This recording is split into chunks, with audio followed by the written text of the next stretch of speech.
looks as if Hodge is going to start the attack. So Winward's in this second on counter will be starting with spin. And looks like Bertel, who will take the first knock.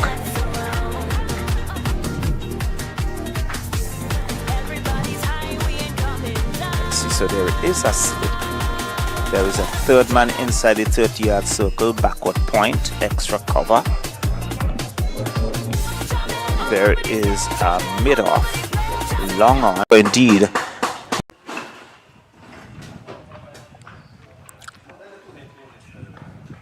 And a good delivery, inside edge. And they threw for a single, out to square leg, tidied up. So he moves on to 7. The total now on to 9. We are in over number 2.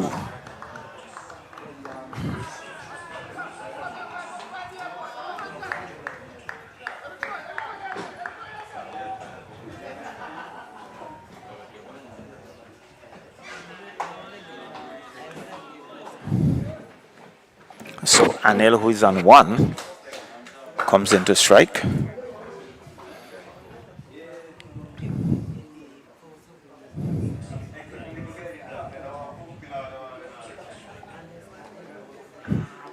And has good delivery and rising. I think Anil had to pull that hand off, hitting more to the shoulder of the bat, and he's doing some adjustments. So his pad now replacing his mittens. So having been struck for a boundary of the very first delivery of his over, Redhead has come back pretty strongly and just trying to tighten things up. And he's guiding that down to third man. Lewis is down there, Fields, and they threw for a single. The total now goes into double figures. It's on 10 for 1. I think 1 delivery remaining in this over. I'm sure that Redhead would want to finish very strong, and Bertil may have other ideas. He's on 7. With him is Anil, who is on 2. 1 extra, having lost Asif for a duck.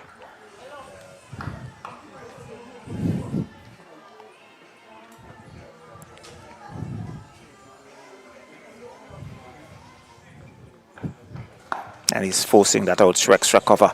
Knocked down once a single, he's not there.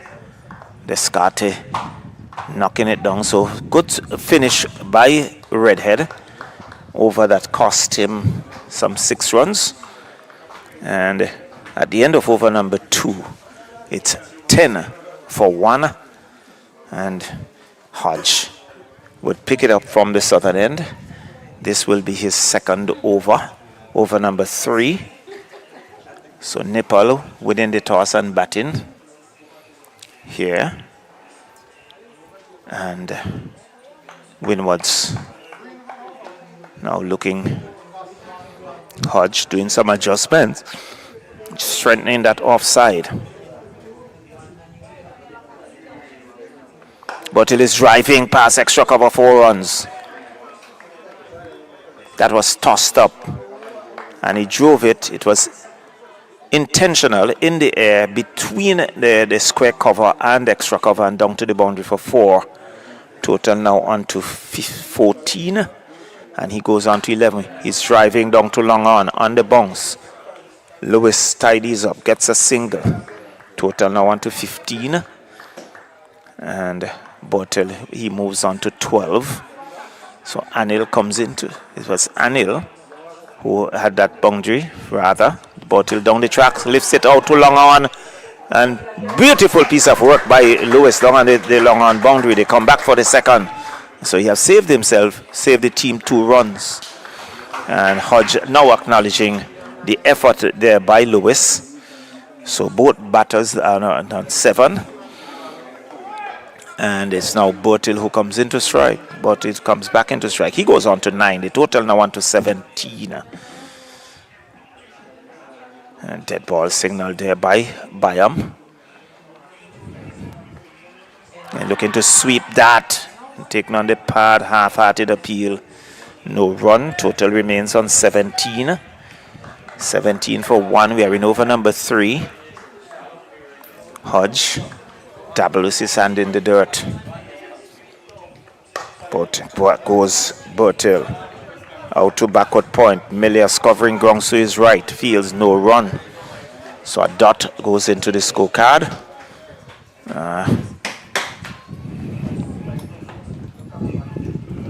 And he's looking to work that on the onside. Take down the pad. Over comes to an end. Some 7 runs in that over. So 17 for 1 at the end of over number 3. So Hodge finishing his second over. So 2 overs, 1 for 11. Redhead, 1 over for 6. And he will pick it up from the northern end. So one noticeable change from the Windward Island Volcanoes is that they have left out one of their faster bowlers and they have included the off spinner.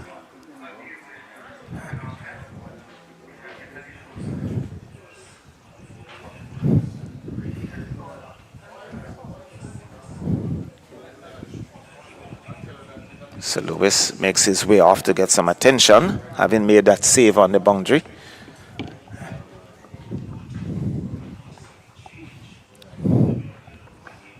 And it is driving out through extra cover. Mid-off covering grounds very quickly, smartly fields and returns. Keeps it down to a single. Total goes on to 18. So Anil with that single, he goes on to 8. And it's Bertil, who is on 9. Comes into strike. 18 for 1. We are in over number 4.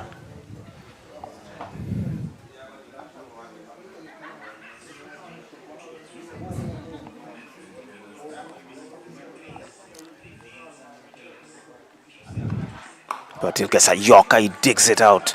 Once a single is not there, Descartes coming in like a train from that short extra cover position. And a good delivery there by Redhead. And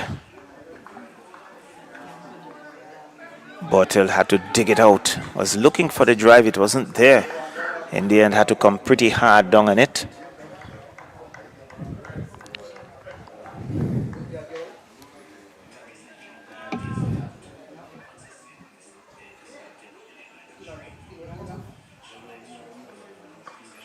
But he is driving out to mid-off. Once a single, this could be dangerous. And he misses. That had that hit, he certainly would have been walking back to the pavilion. He goes into double figures. He's now 10, the total on to 19. Very risky single there taken by Bertil. But fortunately for him, mid-off had it through and missed. So Anil comes back into strike. He's on 8. Bertil, the non-striker, is on 10. 19 for 1. Still in over number 4.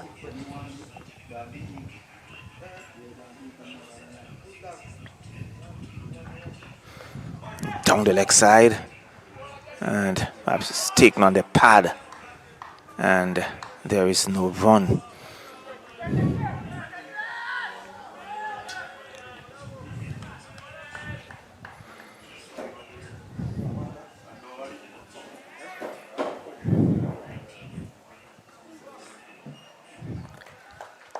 Lovely sunshine here at Park Hill.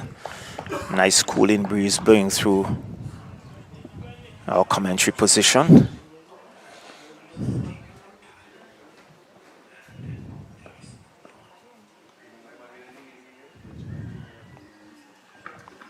This time he's looking to drive. Aerial shot, clearing defense. It gone all the way. That's 6.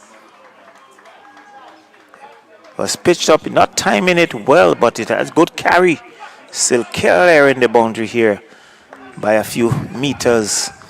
So 6 to Anil. He moves on to 14. And the total now on to 25. 25 for 1. Still in over number 4.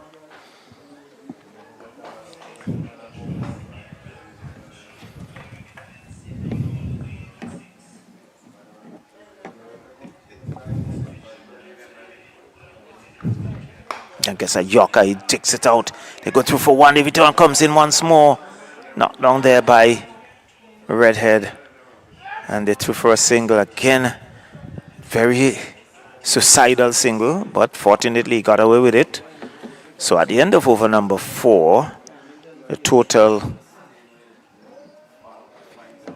26 for 1. So at the moment they're going at 6.5 runs and over. Windwards would feel very happy with that. And let's see, there is a change in bowling at the southern end. So Hodge has been pulled out of the attack. And Descarte would pick it up from the southern end to bowl over number 5. So Bertil on 10. Anil, he's on 15.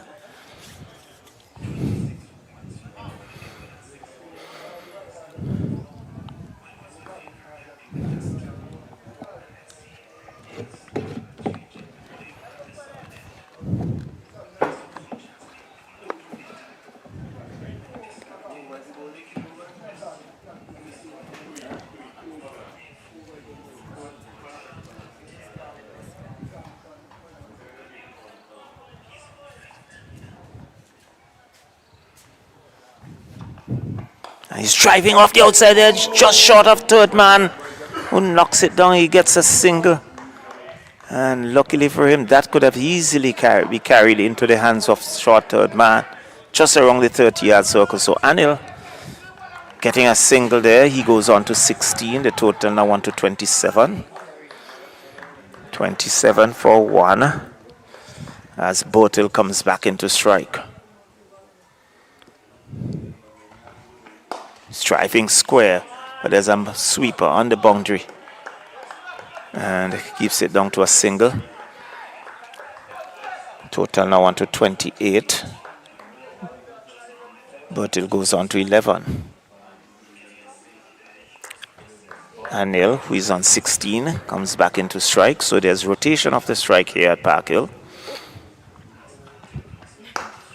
And that was short, and he bangs. He was using his feet. And he saw it. I saw him advancing, dropped it short, but he got on top of it and hammered it between the backward point and extra cover. And he picked up a boundary. So he's taking the aggression. He's been the aggressor, taking his total. His tally now on to 20. Total on to 32.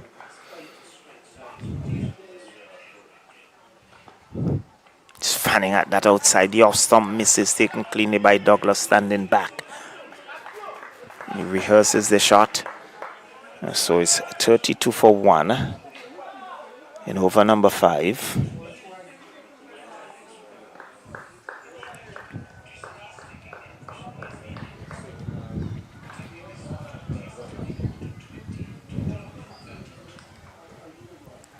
Shadrach Descarte.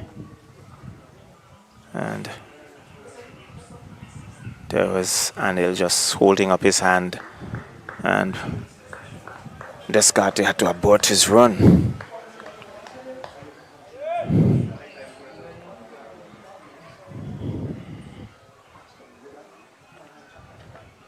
His drive in the air. This would clear the fence. It does. That's 6. Pitch top and deliberately lifting it over extra cover. Carrying all the way to the fence for 6. And the total goes on to 38. 38 for 1. Some 12 runs already in this over. With some 2 boundaries. 4 through backward point. Now 6 over extra cover. And again, he's off the outside edge. Down to a wide third man on the boundary. Keeps it down to a single. Total goes on to 39. So Anil goes on to 27. So he's taking the bulk of the deliveries and doing the scoring. Bertil playing the holding role. 27 to Anil, 11 to Bertil. And let's see who is going to pick it up from this the northern end. It appears as if it's going to be Larry Edwards.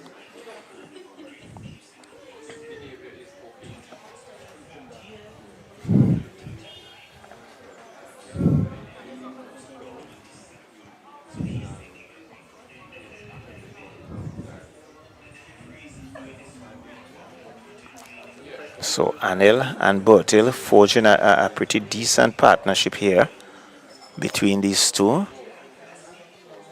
Some 37-run partnership.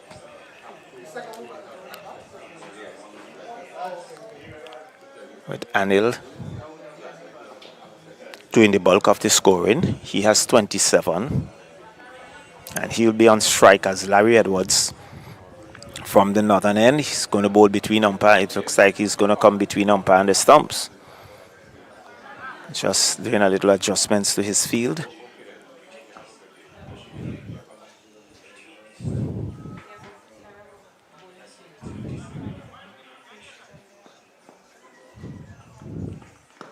He's tipped on the pad. Again, half-hearted appeal. And they're looking to work it on the onside. And there is no run.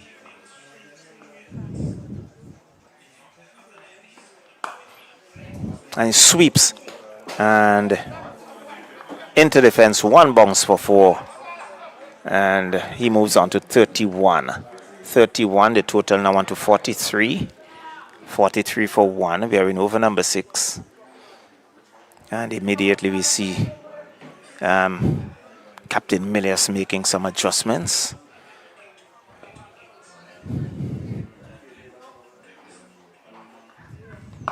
And he lifts that high over extra cover. That's gone. That's gone for 6. So again, Anil really being the aggressor. He hustles on to 37. And the total now on to 49. 49 for 1. We are in over number 6.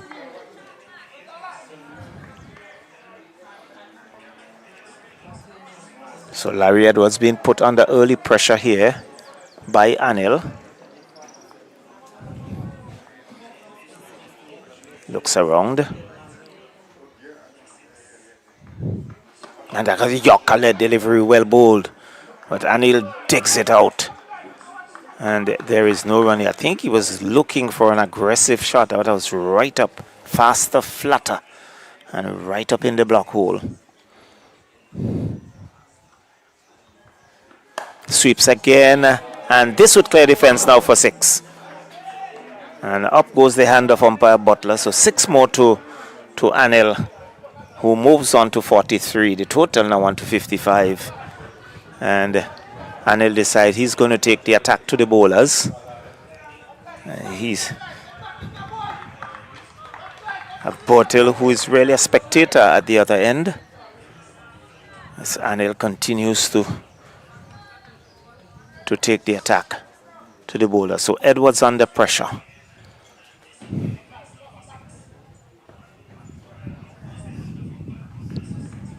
Goes back and he works it down to a long on. They hustle for 1. They're going to come back for the second. No.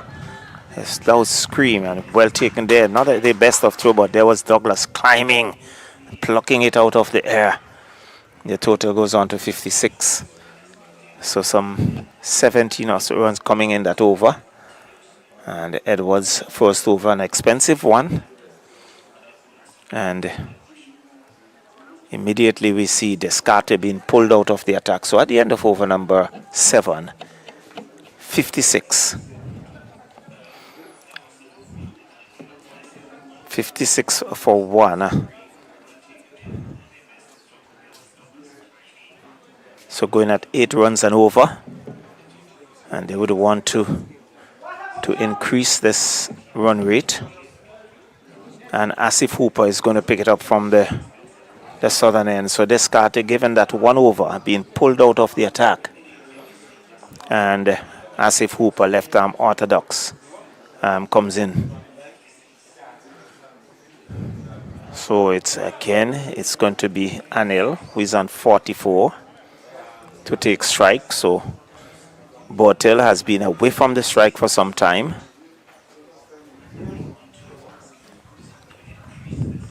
Goes back, cuts to backward point, beats him, and that's 4. Short of a length, and he was on the back foot, cutting it past Milius at backward point into the fence for 4. He goes on to 48. Total now on to 60. 60 for 1. And we are in over number 8. Hooper between the umpire and the stumps. Umpire Byam signaling dead ball. And as they push it out to short extra cover, they go through for a single. Misses. Looking for a second. No, says Bertel. And he goes on to 49. Total now on to 61. 61 for 1. So Bertil, who has been a spectator for some time, he comes in to strike now. Just retaking his guard from umpire Byam.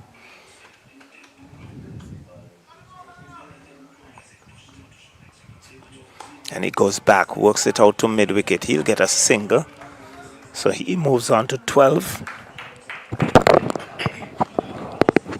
And it's Anil, who is on 49, comes back into strike with a total 62 for 1. Goes back and looks force it out to extra cover. No run. 62 for 1, the total remains.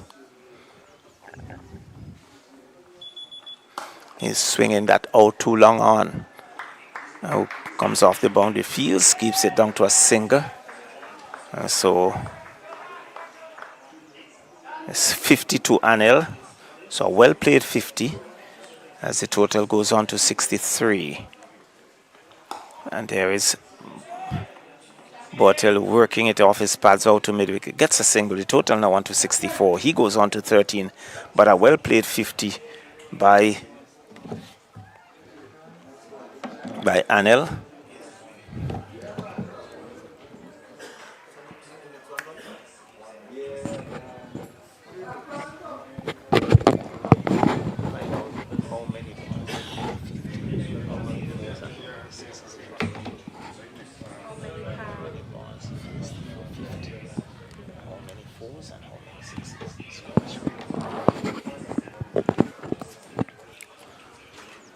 So Descarte is going to shift to the northern end.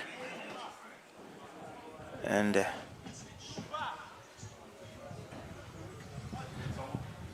so over number 8 comes up.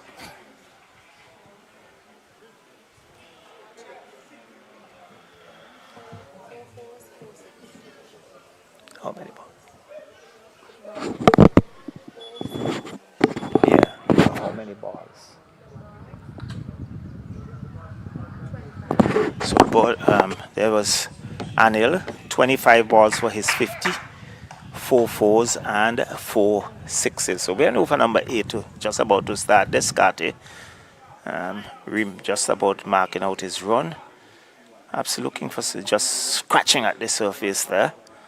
So at the end of over number 7, it's 64 for 1. Bertil on strike. And he slaps that over extra cover. And sweeper comes off the boundary, keeps it down to a single. He goes on to 14. Total now on to 65. 65 for 1. So very good partnership here between these two. Some 62 runs. And it is flashing at that outside yard stump, not taken cleanly by the keeper. And they scamper through for a bye. Let's wait.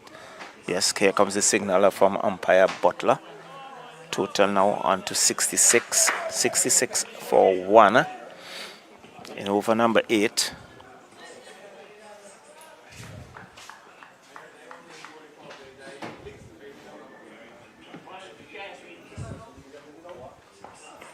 But he slashes at that over third man and he clears the rope. I think that would be 6. Umpire Butler now signals. So 6 to Bertil. It was outside the off stump, gave him width, and he threw the bat of it. It peeled off the outside edge and flew over third man, clearing the fence. He goes on to 20, and the total now on to 72. 72 for 1. We are in over number 8. So the run rate increasing gradually. And he's whipping that out to mid-wicket.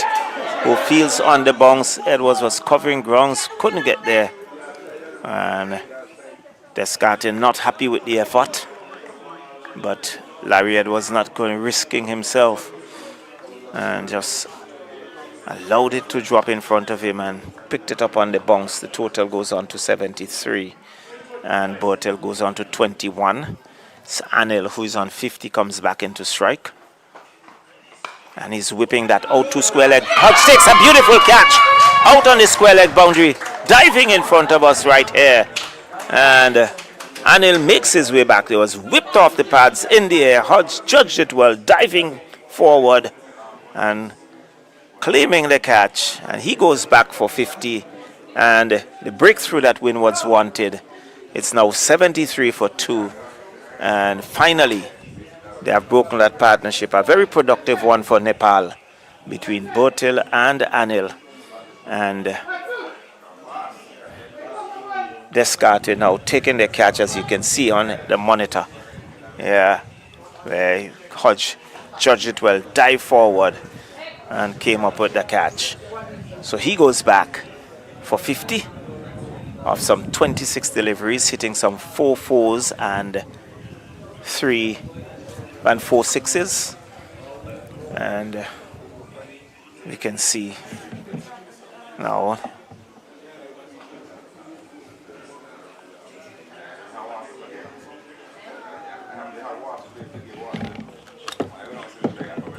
that's number 17.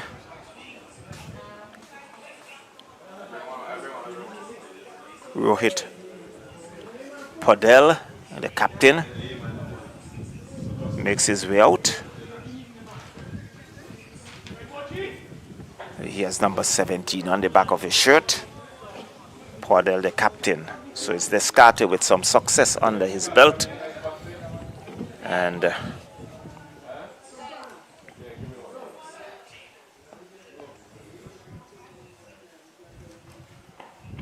good delivery. His defense out to long on. Who they're hustling for one. They're coming back for the second. Lewis comes off the boundary. The return comes in, but they will get 2 easily, and they do. And at the end of over number 8, it goes on to 75. 75 for 2. As over number 8 comes to an end. So immediately Podel is off the mark. He's on 2. Bortel is on 21. And Hooper will continue from this there. The southern end now gives his hat to umpire Byam. I see they're having a word with his captain Melios. See Douglas just adjusting the field. So Bortel would be on strike.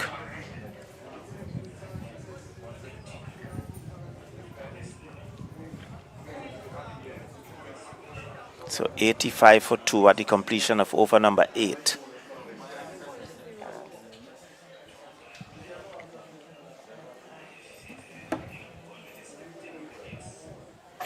Sweeps very nicely out to square leg. Descartes comes off the boundary and fields, keeps it down to a single. The total goes on to 76. 76 for 2. And Podel comes into strike. He's driving out to extra cover. They go through for 1. They'll get it easily. Good judgment of a single. Total goes on to 77. 77 for 2 in over number 9.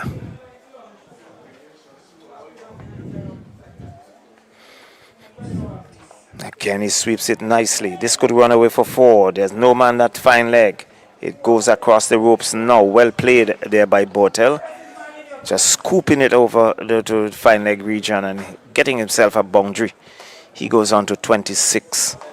And the total now on to 80. 81. 81 for 2. Win over number 9.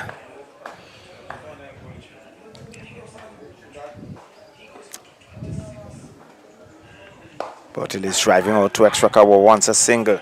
A shout of no as Rohit was backing up. And luckily for him, he gets back into his crease. Total remains 81. He's driving beautifully square of the wicket, 4 runs.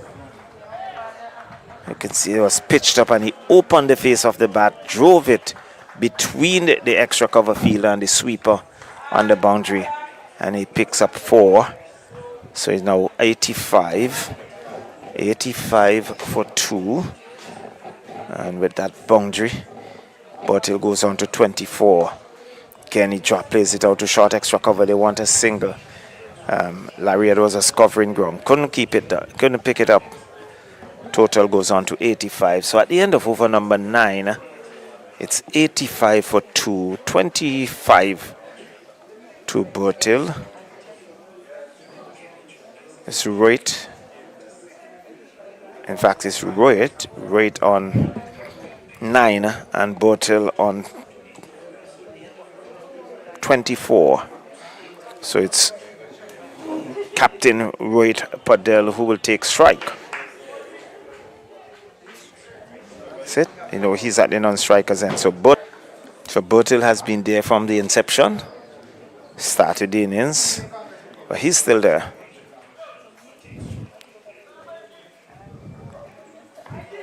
He's lifting that out too long off. This would drop inside the boundary and it goes across the ropes. And that's 4. That mid-off being up.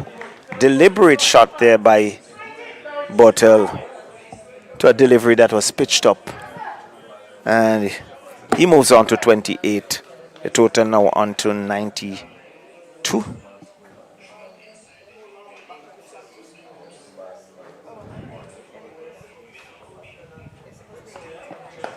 He's trying to square the wicket. Long run for the man on the boundary. They will come back for 2. And tidied up there by the fielder. So 2 more to the total.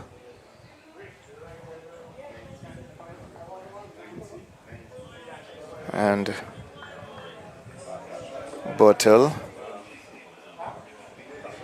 trying to being blocked by the tree. Not getting his individual scores yet as he's working it out to mid-wicket, who races off the boundary. Larry Edwards picks up, keeps it down to a single. And the total now on to 93. 93 for 2. As Bertil signals to the pavilion for some water. It's a pretty hot day. And Captain Rohit comes back into strike. And open the face to backward point. Melius is there. And there is no run.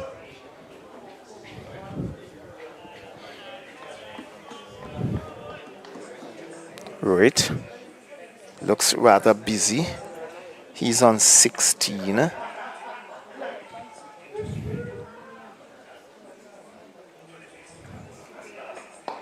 And his soft hands out to extra cover. And he gets a single. Total now on to 94.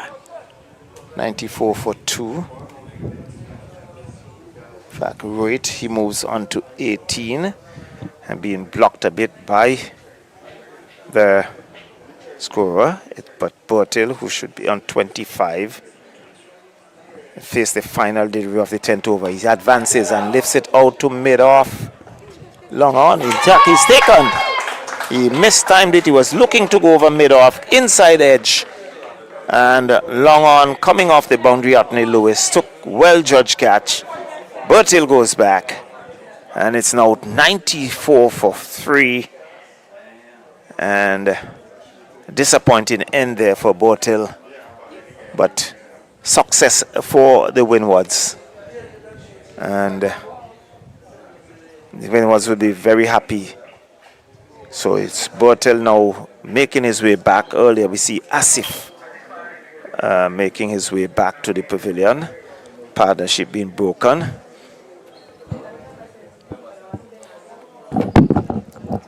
So at the completion of over number 9,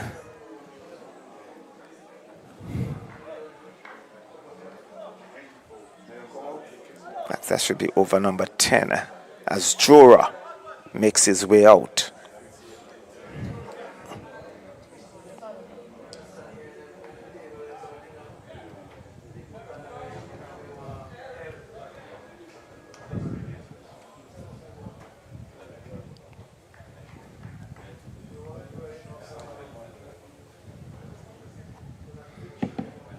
So Jura joins his captain.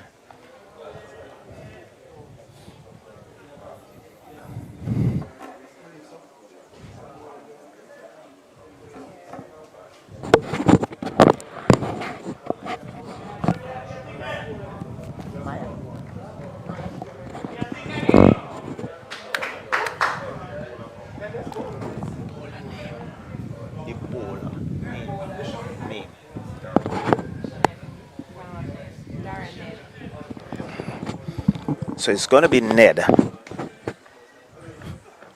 Good ball. He wants a single, but he has scamper back into his crease. So Ned, good start for him. And total remains on 94. We should be in over number 11.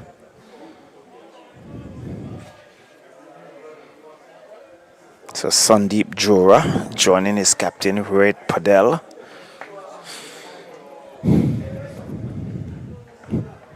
Again, there's Yorker and delivery. They go through for a single. Melius picking up, not able to release it. Bubbles out of his hand, and they're through for a quick single. Total goes on to 95.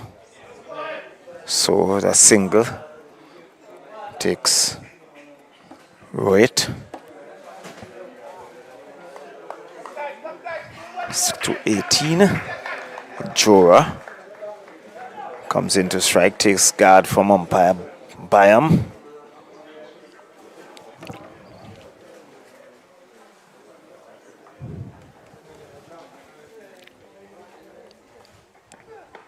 That top edge landing safely. There was Hodge covering grounds. They're coming back for a second, but in the end they got that what looks rather dangerous in the end, getting it comfortably. It was not a good throw from Hodge, who was on the move, and the players batters scamper through for 2.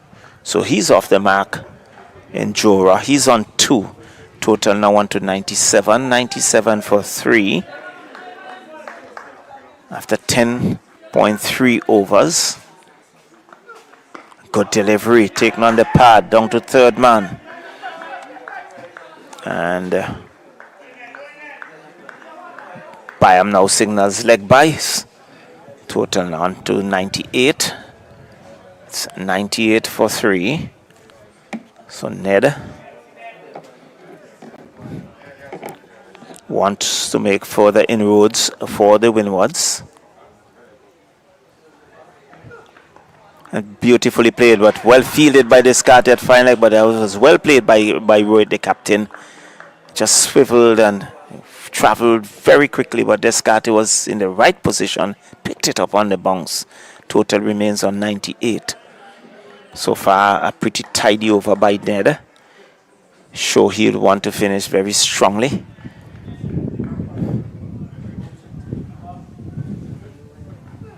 Okay, gets a Yorker, and there was Roy just digging it out and getting a single out to mid wicket. And he goes on to 19. The total now on to 99. So at the end of over number 11 in 99 for 3, it's going at 9 runs and over.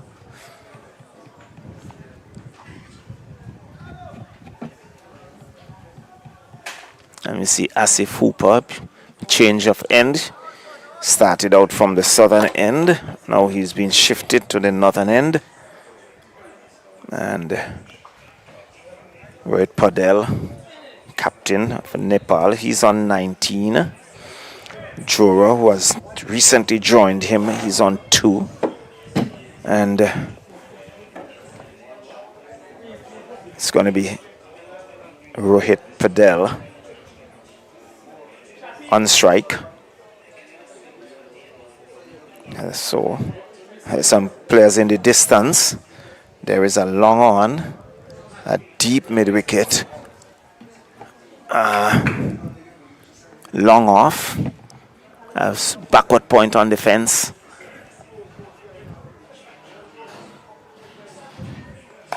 Sweeps by Rohit out to deep mid-wicket. Descarte comes off the boundary, keeps it down to a single. So 100 comes up for Nepal in 11.1 overs. And Rohit goes on to 20. Johar goes back, forces it out to extra cover. There is no run. Quicker delivery. He had to come down pretty quickly on that. Hustled him a bit there. Striving is out caught. You can hear it from here. Driving beautifully taken there by Douglas. And he went up immediately. That was pitched up outside the autumn. He was driving, getting an outside edge. Douglas took it gleefully. And there it is. The disappointment there by Johar as he makes his way back.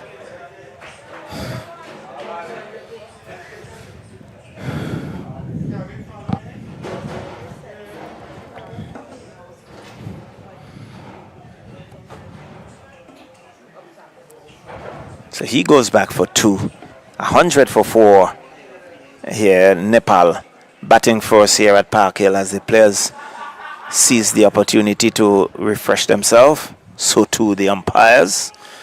Pretty hot day here at Park Hill. Bright sunshine.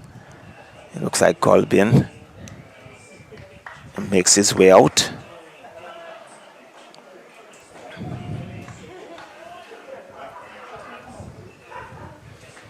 To join Captain Padel.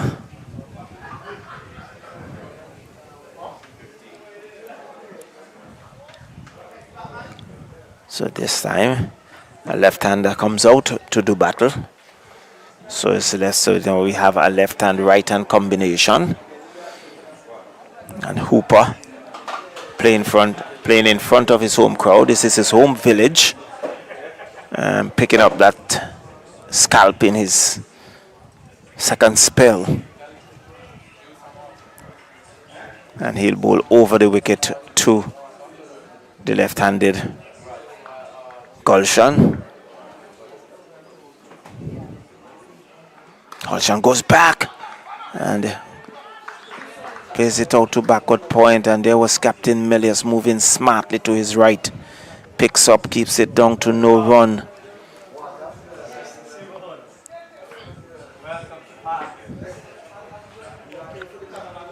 And he's forward defensive. Leave works it out to short mid-wicket. Hooper moving smartly to his right. Again keeping it down to no run. So tight over here by Asif Hooper, and a successful one indeed as well. I think just 1 run coming off the over so far. And he goes back, works it out to square leg. They go through for 1.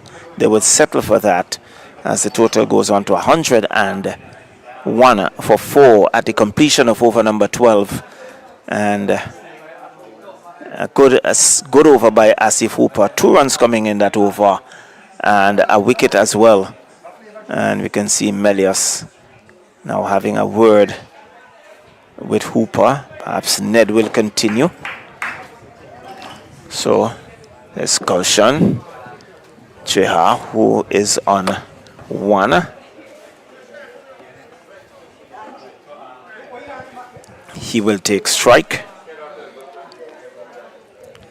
And it's going to be Ned.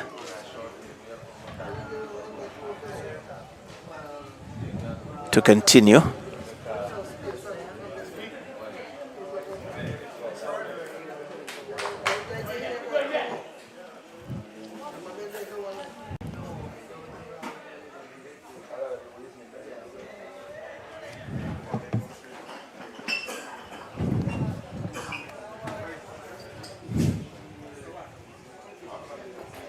So Gaishan having taken guard. He's on 1, looks around the field. As Ned skips in. He's taken on the body. They scamper through for 1. And in the end, good running there by Captain Padel. Just shadowing it, just allowing Ned to go past him. And that was taken under the pad. They scamper through for a leg bye. And total now on to 102. 102 for 4. So Ned will now bowl to Captain Rohit Padel. It's down the track, drive square. Hodge, nice piece of work by Hodge, keeps it down to a single. And they're going through for a second. The return comes in, he's out, run out. Not smart cricket there on the part of Gaishan, looking to steal a single. And just lobbed it to Douglas, and he was run out by some distance. But he lobbed it to Ned the bowler, and he was run out by some distance. So 102 now for 5, 103 for 5 rather, and certainly the win was pulling things back here after a pretty good start by Nepal. And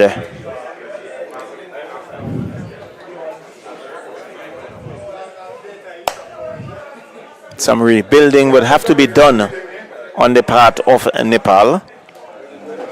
This is over number 13, 102 for 5. And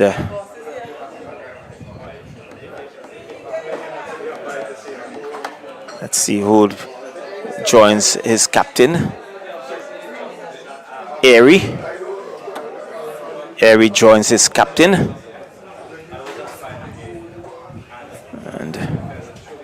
So Airy in the first game, really seeing his team through. Coming in at number 7, played a very good innings indeed, and saw his team home. And seems to favor the ball coming onto the bat.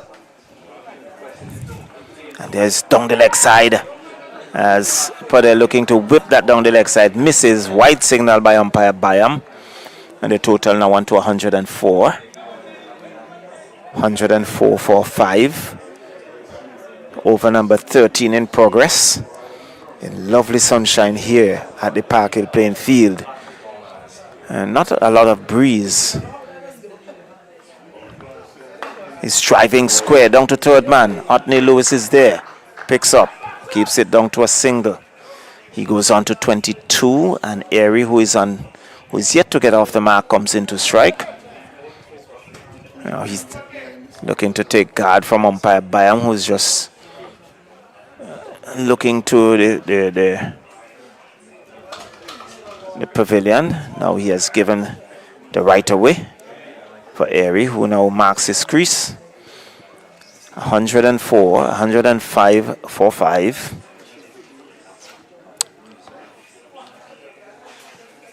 As he's driving out to extra cover, beats extra cover, but mid-off. Tidies up, keeps it down to a single. The total goes on to 106. 106 for 5. As Captain Padel comes back into strike. So Airy off the mark. Padel on 22.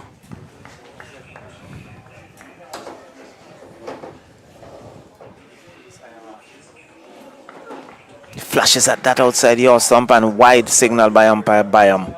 Total now on to 107. 107 for 5 in over number 13.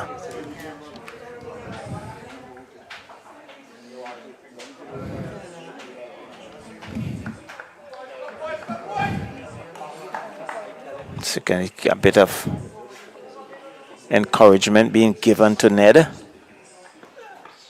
And he's looking to run that down to third man. Luckily for him, he didn't get a touch. Douglas takes it cleanly. That was Captain Rohit looking to run that down to third man, and he misses, and Douglas taking it, standing some 15 or so meters back. There is no run. So Ned has been rather tidy in his spell. And he works it out to mid-wicket. Mid-wicket comes off the boundary. Just a single. Total now on to 108. 108 at the end of over number 13. 108 for 5. Good tidy over by Ned. And really keeping the pressure on. As we see Melius having a word with Hooper. Ball being tossed to Hooper, and what would think? I think this is the final over for Asif Hooper. Going to see over number 17. Over number 14 to be bowled by Asif Hooper. And Captain Padel, who is on 23, Rohit Padel, will take strike.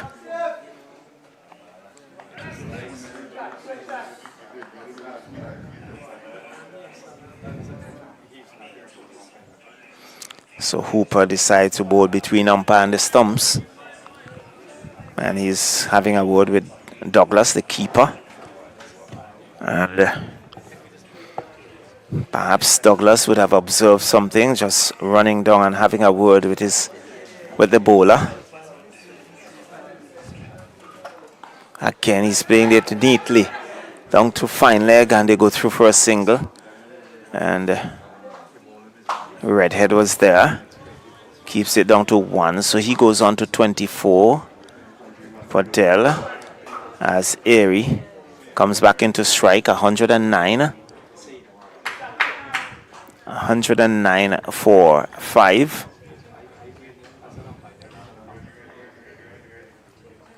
And he goes back, tucks it down to short fine leg. Again, he scampers through for a single. Redhead moving smartly to his left fields. Hodge was covering ground, so he's right, backing up. And the total now goes to 110. 110 for 5. We are in over number 14. Sweeping at that, missing and taken cleanly by Douglas, who removes the bails. But no damage done. So there was a captain essaying a sweep. In, goes back, tucks it out to mid-wicket. They have Scossa for 1. Hooper is there. Keeps it down to a single. And total now on to 111. Nelson, very superstitious number for the English. And 24, 25 to Captain Rohit Padel. Airy, who's on 3. Guides this out to the sweeper coming off the square cover boundary. And keeps it down to a single, so 112. So no boundaries being scored in recent times. And so the win was really pulling things back. 112 for 5. This time he's sweeping out to square leg. And Hodge moving smartly wrong. Feels the return comes in. And just a single. So the total now on to 113. Very good over indeed. And a good spell by Asif Hooper. And being congratulated there by keeper Dylan Douglas. So at the end of over number 14, it's 113 for 5. And Ned will continue from the southern end. He will bowl number 15. So it's 5 to Airy. 26 to his captain, Rohit Padel.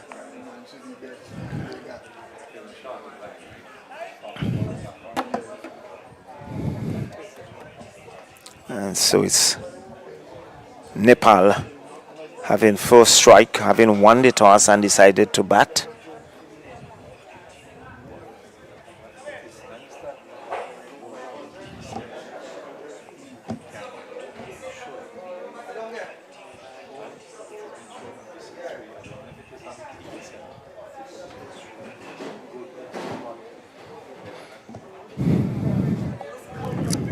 So Nepal in some pre-practice matches before the World Cup here in the Caribbean. T20 World Cup slated for the 1st to the 29th of June. Some 20 teams will be featured in that competition. In fact, Larry Edwards comes into the attack, and that was played very smartly out to short extra cover, and they scamper through for a single. So Captain Padel rotating the strike. He goes on to 27. And Airy, who is on 5, comes into strike. He cuts and beats backward point. Hodge has some running to do. He can't get there. He goes across the ropes now for 4. And after some time now, a boundary. And the total now went to 118. 118 for 5 in over number 15.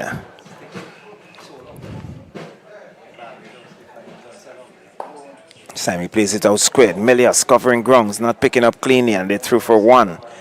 Airy with that single, he goes into double figures. And the total goes on to 119. 119. And that single, Airy, should be on 10. And it's forward defensively. That is lobbed to a short mid-wicket. Had there been a forward short leg, that would have been an easy catch. But in this T20, not afforded that luxury. So Larry Edwards will continue. It's a swinging that out too long on the bounce. A single. And the total now went to 120. 120 for 5. And Captain Padel goes on to 27. I'll wait on the scorer. Airy looking to run that down to third man. Misses, taken cleanly by the keeper, who removes the bails, but the back foot was well grounded. And over number 15 comes to an end. So 28 to Padel, 8-2. Looking at the scoreboard on the far side, 10 to Airy. And it's what? 26 to Captain Padel. So Descartes would pick it up from the northern end. Has some 2 wickets to his credit. So 2 out of the 5 wickets that have fallen. And to Descartes, who is going to pick it up, bowling his right arm medium stuff from the northern end.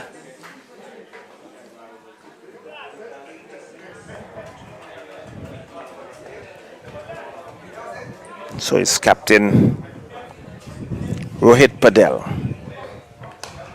And he works it out to mid-wicket. Lotney Lewis covering grounds, feels well. Keeps it down to a single.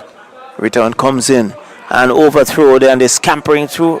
No, I think they were looking for a second, but eventually they were scampering back to their respective creases. In fact, they got 2 runs. And so 2-2 Rohit, who now moves to 28. 122. He's whipping, looking to whip that down the leg side. Misses. Wide signal by umpire Butler. And the total now on to 123. So 1-2-3 for 5. We're in over number 16. Descartes just losing his line there. And that went down the leg side. Captain Padel must have been disappointed missing that.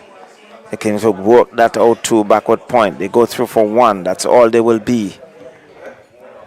As the total goes on to 124. 124 for 5. So rotation of the strike. Airy comes back into strike. Sporting number 45 on the back of his shirt. Shadrach Descartes, St. Lucian. In the Windward Island Volcanoes, get a good delivery take down there. There was an appeal there by Descartes. Good delivery. Maybe an inside edge into the pad. He wanted a single, but it was not there. Descartes was closing in very quickly. And we recognizing the danger. Has very quickly returned to his crease. So 124 for 5. 31 to Captain Rohit. And 10 to Airy. And he's driving that out to wide extra cover.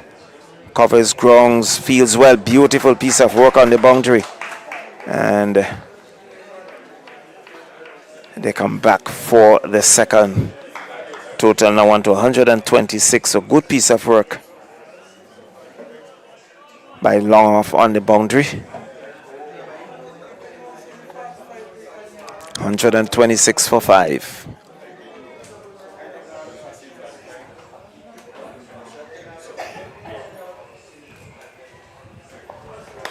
It's working it out to mid-wicket. That would beat Hodge, that 4. Hodge looking to cover some grounds, but that was sweetly timed. And into defense it goes for 4. 130 now for 5. And 130 for 5. We are in over number 16.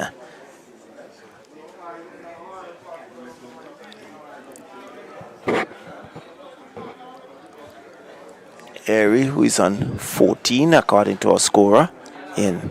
I think that's a good delivery. Once a single, it's not there. So good finish there by Descarte. 130 for 5 at the end of over number 16. So some 4 overs remaining. And it's going to be pretty interesting to see how Melius use his bowlers in these fading overs. We can see Larry Edwards to continue. He will bowl over number 17. I think there's Kavem Hodge, who still has 2 overs in the bank. There's his Otney Lewis, the off spinner, who has not yet bowled a delivery. So not likely, but he's still Redhead, who also has 2 overs. So he has options.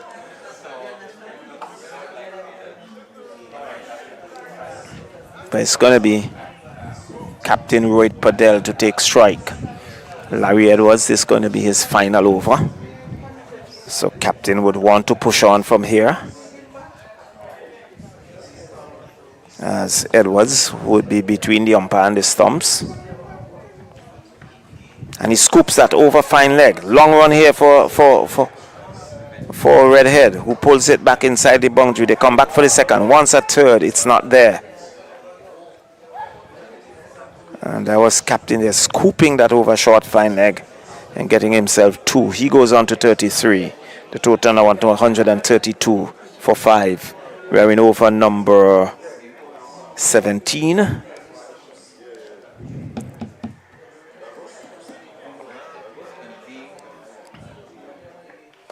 He swing top edge. That would clear the fence. It does. That's over mid-wicket for 6. Sweep shot, and they went high over mid-wicket for 6. Total now on to 138. And Captain Padel goes on to 39. 138 for 6. 39 to Padel. 14 to Airy.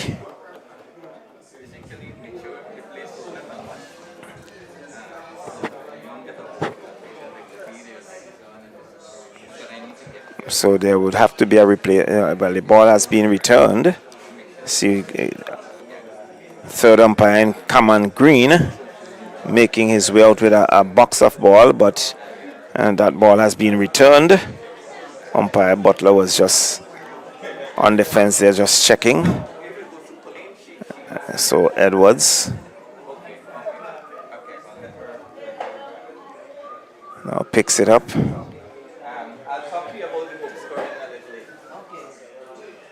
Throws it out to Butler. In fact, it appears as if there's still a ball to be retrieved. Umpire Butler is there. So too is Descarte. So play has been held up momentarily.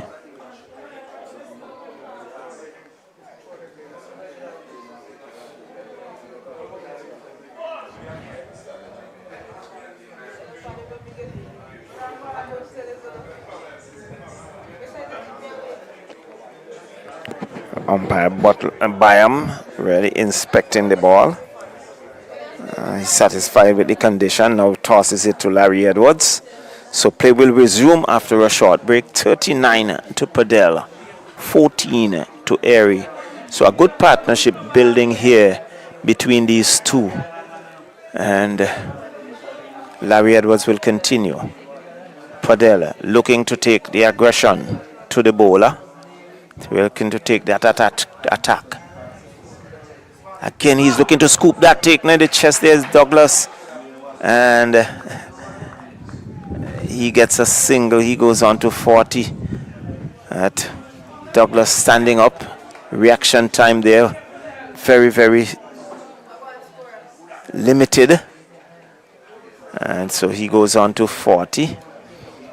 So Larry Edwards, he would now bowl to Airy. He's driving, beats extra cover and down to defense for 4. It was short, it was wide, it gave him the room, the width to free his arms, and he banged it past Asif Hooper at short extra cover and down to the boundary for 4. The total now on to 143. 143 for 5.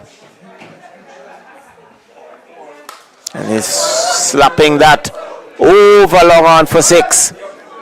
A good over here for Nepal. Already there are 2 6s in the over, a 4. Already I think some 18 or 19 runs some scored off the over. 149 for 5 over number 17. I think there's a final delivery for Larry Edwards in his spell. Previous game had 3 for 20 off his spell. And he's driving. Asif Hooper covering grounds, knocks it down at extra cover. They're coming back for the second. And they will get it easily. And so good aggressive running on the part of Nepal. And they overcome Swan, and it's now 151. 151 for 5 at the end of over number 17. And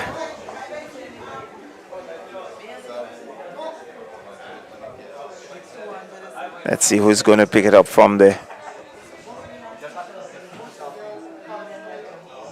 northern end.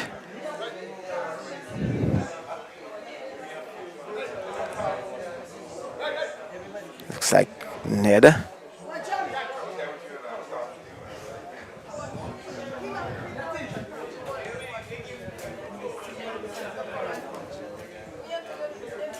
So it's going to be Ned to pick it up from the northern end. He's there with his captain Melios, trying to decide on his field. And it's going to be the captain, Padel, to take strike. He's on 40. 26 to Airy.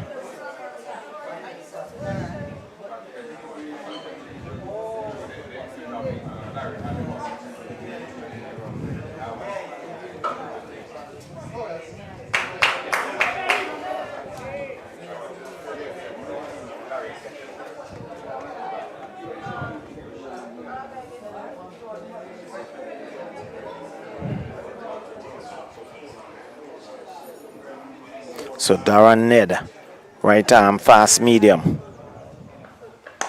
He's slapping that pass backward point. This would go across the ropes. It does. Well played there by Captain Padel. The total goes on to 155. He moves on to 44.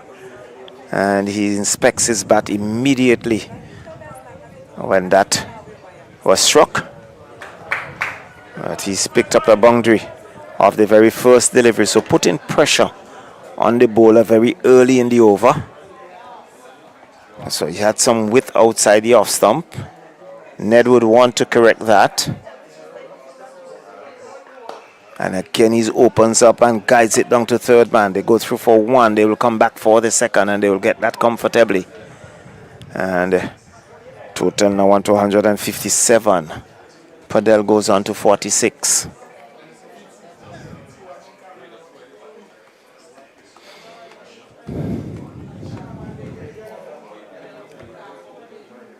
Seem to favor that offside. He opens up and open the face of the bat and running it down to wide third man. So 157 for 5.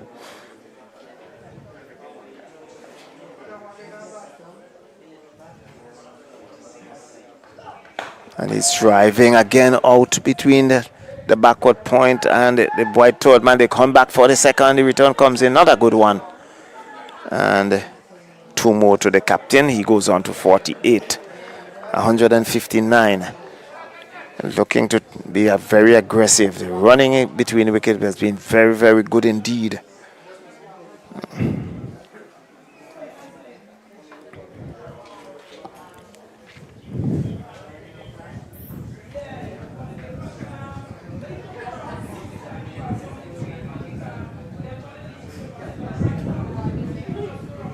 So 48 to Padel.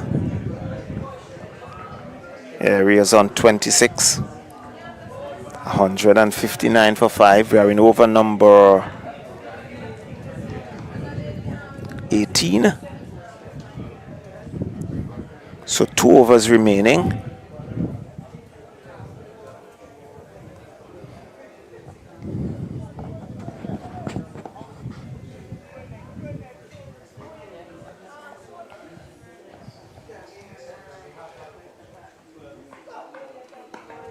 He's looking to scoop that over third man, misses, taken cleanly by Douglas standing back. And there is no run. So a precious dot goes into the scorebook. 159 for 5.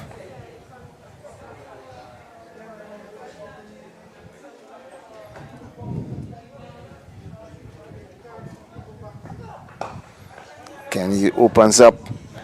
Good piece of work on the third man boundary and keeps it down to a single. Larry Edwards on the third man boundary, diving effort. And you can hear the shouts of congratulations. 160 now for 5. So with 1 delivery remaining in this, the 18th over. As Airy comes in to strike. He bowled him! Off stump, cartwheeling out of the ground. Yorker length delivery, Airy FC in a big drive, misses, and the off stump went walking. Success that the win was needed at this stage. Breaking that partnership, Airy makes his way back for a good supporting innings here to his captain. And Nepal now 160 for 6. 160 for 6. Captain Padel is still there, and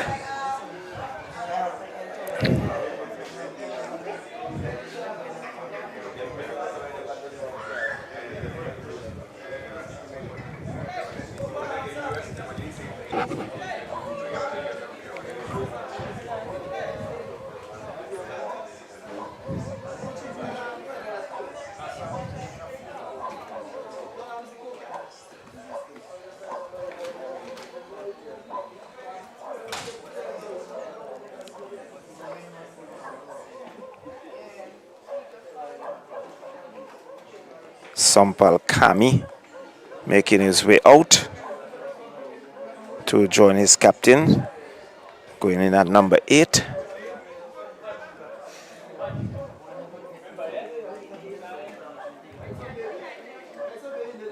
So Sampal joining his captain. His captain is on 49.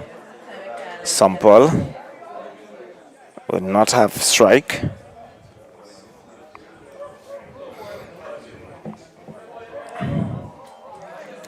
And it's going to be Redhead with the penultimate over. And he will be bowling to Captain Rohit Padel, who surveys the field. Let's see, there is a man on the fine leg boundary. Third man inside the 30-yard circle, backward point. Extra cover, sweeper. And he's driving down to third man. Anthony Lewis getting his big frame behind it. Keeps it down to a single, so 52 Padel.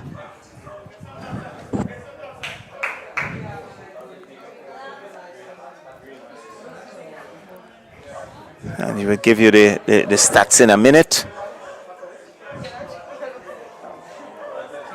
As Sampal will take his first delivery.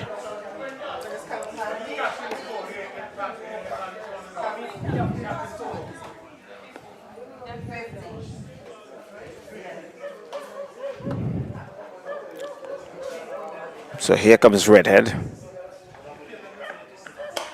Yorker length digs it out, not able to stop it in his follow through, and they scamper through for 1. And the total goes on to 162. So good delivery there by Redhead, right up in the block hole. And Sampal had to dig it out. So 162 for 6.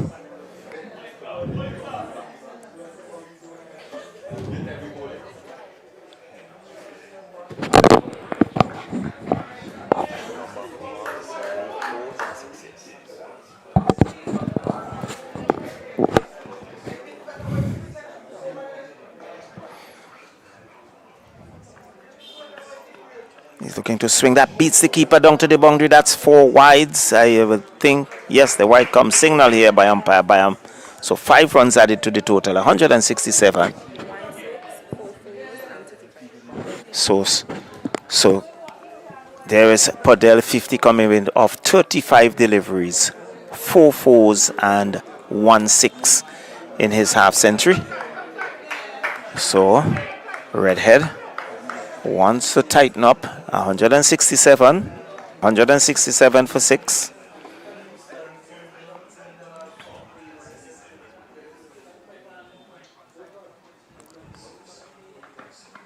And he's driving out too long off it, over the fence. 1, 2 bounces across the ropes for 4. And so Padel continues to push on. He moves on to 54. The total now on to 171. 171 for 6.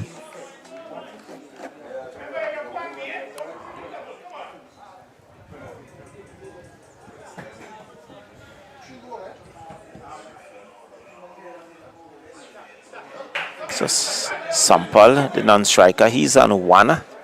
54 to Padel, who is on strike.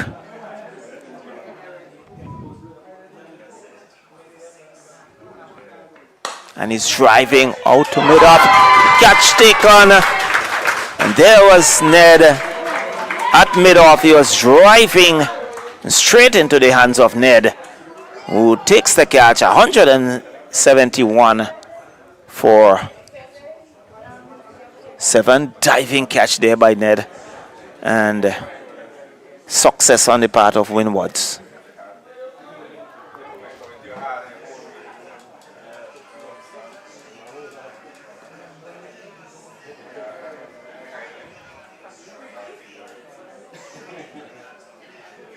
He makes his way back and out in the middle. So 2 new batters at the crease. So Padel having had a pretty good knock for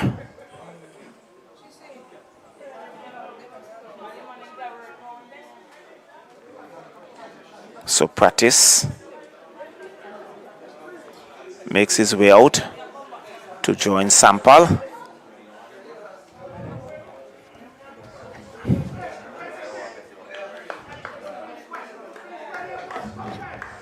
So Practice takes guard, looks around the field.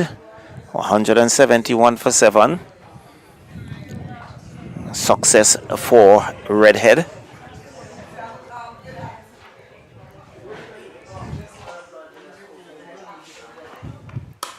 And that is slapped over the top. That would clear the fence. It does. That's 6. It was back of a length and he stood up and he slapped it over long off.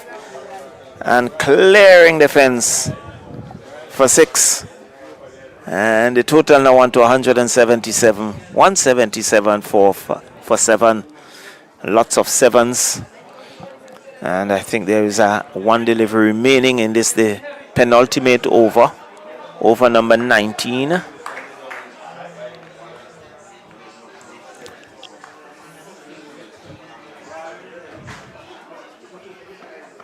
And he's swinging at that top edge. Lewis is circling underneath it. Takes the catch. And so success for Redhead of his final delivery. Having been smacked for 6 the previous delivery. He came back, picked up the wicket off his final delivery of his spell. And it's now 177 for 8. 177 for 8. here at the Park Hill playing field. So Nepal just losing their way a bit, and with 1 over remaining, we wait to see who will bowl that final over. It looks like Ned, and as I am now joined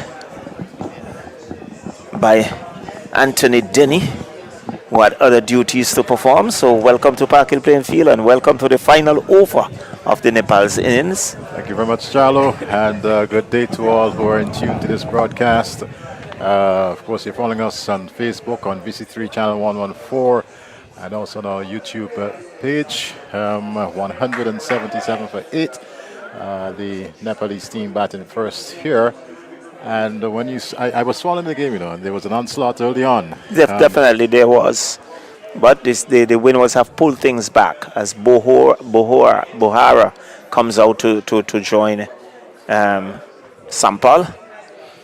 So Sampal will be on strike. He's facing up to Ned, who is bowling this final over.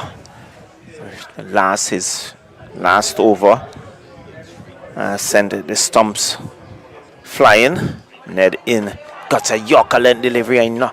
Sampal is coming down hard on it, and Ned knocking it down, and there is no run. So a precious dot at this stage goes into the scorebook, Eddie. So 5 legal deliveries remaining. Without a doubt, and Ned for somewhat of a shortened run, but he's really generating some pace. And he's taken on the pad onto a short fine leg, so 2 dots go into the scorebook. And Nepal 177 for 8. So Ned, he has had a good spell and kept things tight, and really want to finish very strongly here. And he's swinging that out to mid-wicket who comes off the boundary, Descarte, and not a good throw indeed, and giving away that extra run. So the total goes on to 179 for 8. It was a high return, and there was Douglas looking to pluck it out of the air, and it bubbles through his hands, and the batters scamper through for a second. So 179 for 8 with some 3 legal deliveries remaining. Swinging and missing, and good over so far by Ned.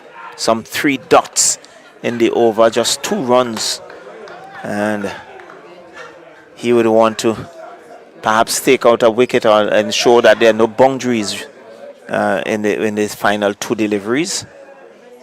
Well, thus far, a very good last over here from Ned as he continues. He's driving and missing again outside the off stump, throwing the kitchen sink at it, as we would say, missing, and another dot goes into the scorebook. So a very, very good over indeed by Darren Ned for the final over. 179 for 8. 1 legal delivery remaining. And Ned, can we see a dot ball? We'd wait to see.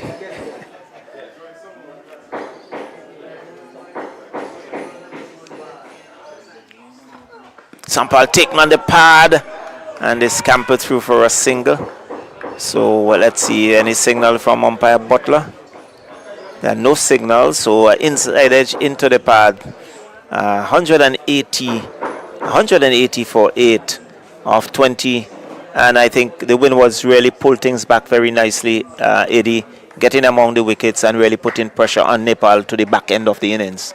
Yes, and the bowling attack, must be commended here today. Park Hill, as you know, very picturesque field indeed, but it's a very small outfield, and 179, a target of 189 runs per over, as we would have seen in the very first game last Tuesday, is gettable here at Park Hill, and we must commend the effort of the Wooden Islands bowling outfit. Ned, of course, leading his team off, and the likes of Descarte, and not forgetting Larry Edwards and company.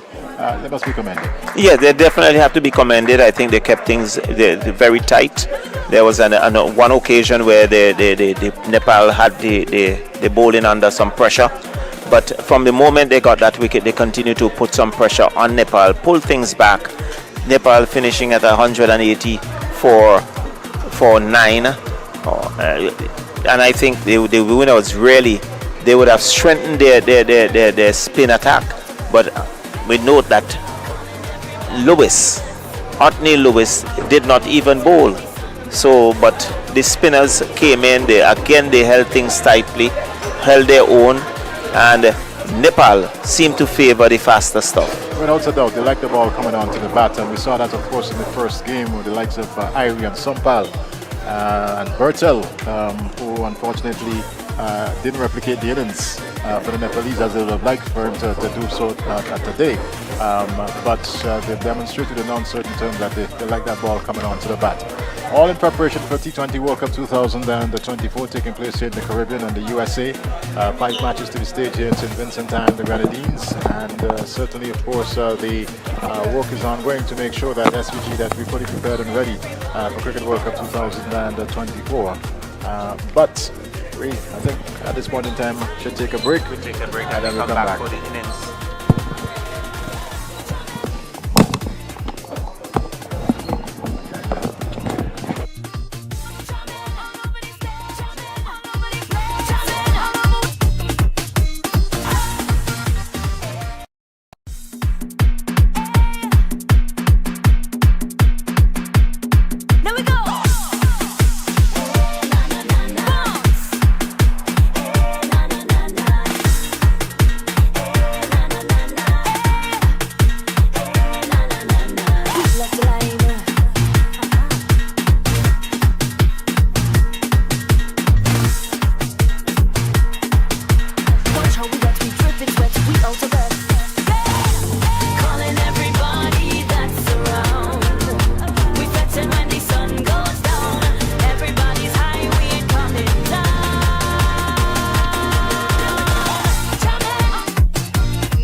Very quickly if they would want to restrict the Windward Islands from achieving that target. Well, I think that single was a bit risky.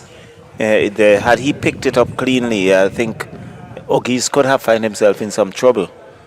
But in the end, he got in very safely, because not seeing the Nepalese picking up the ball, I think they're creating the Cardinals enough taking their eye off the ball at the last minute. This one, Melius plays it neatly off his pass to that deep square leg position. And just one more added to the total. Hydro coming in, but the wicketkeeper looking quite athletic, plucking it out of the air, goalkeeper style. And just one more added is 5 now for the loss of no wicket in this, the first over being bowled by Sampal. Where the ball came was chasing a target of 180. And of course, Captain Rohit Paudel leading from the front for the Nepalese. Sampal, what should be the final delivery of this first over, down the leg side, and this is a wide. And they take a run in the process, so that's 2 more added to the total. And the delivery certainly that has to be rebowled. Wide now being signaled there. So 7 without loss. And Sampal, fairly good first over, keeping the batsmen in check apart from that wide delivery just a while ago. And this time we'll be bowling to Melius. Upside the off stump and driven square. Good piece of work there by, looks like Irie. And no run taken. That's the end of the first over. 7 from the first, and fairly good start there from Nepal. Yeah, I think a pretty good start indeed, but Melius would just have to just look to place the ball a little better. I think he was looking to hit it too hard, and in the end hitting it straight to a fielders rather than just delaying the shot a bit and looking for the gap. Had opportunities to do a bit of scoring, but that's how it is. Well, it was outside the off stump and it sat up, got back to ball, but as you said, really and truly should have looked to go on between that point and gully field, or even a little bit more to the right of the point there, and no run resulting. But we're going to have the second over of this 20. As a nice breeze continue to flow into our commentary position. And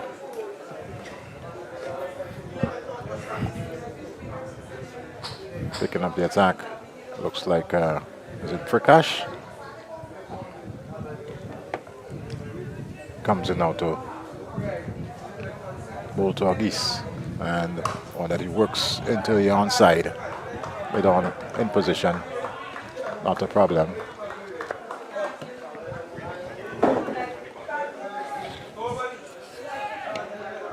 Ogis had been timing the ball well. He'd been striking it very well, but hitting it thus far straight to the fielder.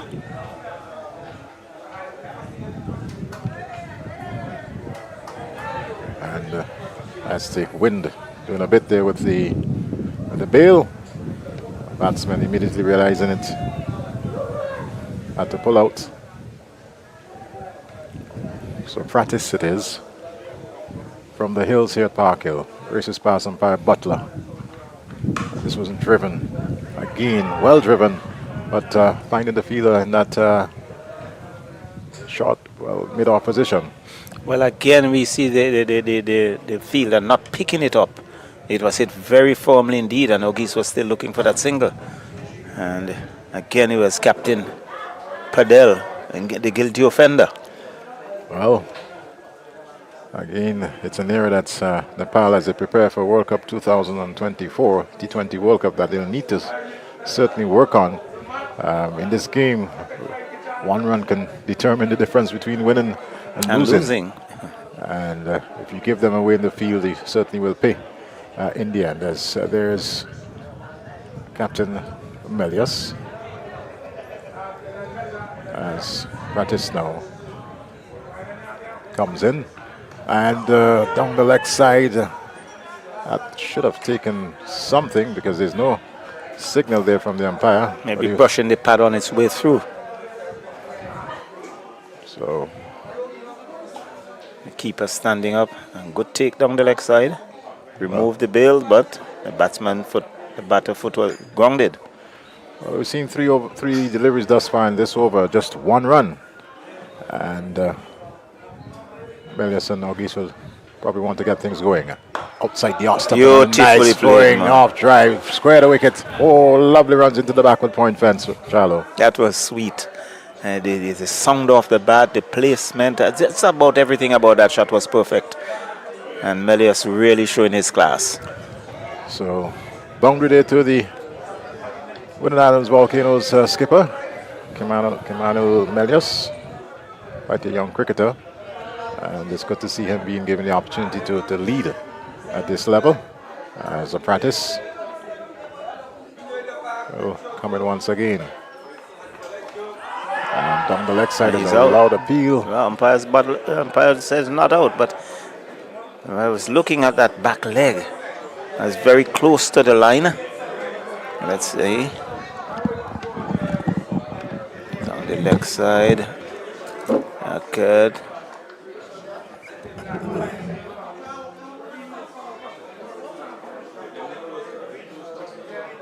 So I think he might have been lucky there. Just had a little bit behind that line. And umpire Afran Bayan in perfect position. He said not out. And Melius lives to fight on. Again, that's into the pads. And a single. Airy coming through, not picking up. Again, that single. A leg by signal by umpire Butler. The over comes to an end. So he's after 2 overs, 12 without loss. And Melius might have find himself a bit lucky. Very much so, Charlo. But at 12 after the first 2, just 6 runs per over. Sort of a mild start, if you can put it like that, from the 2 openers here from the Winning Islands Volcanoes.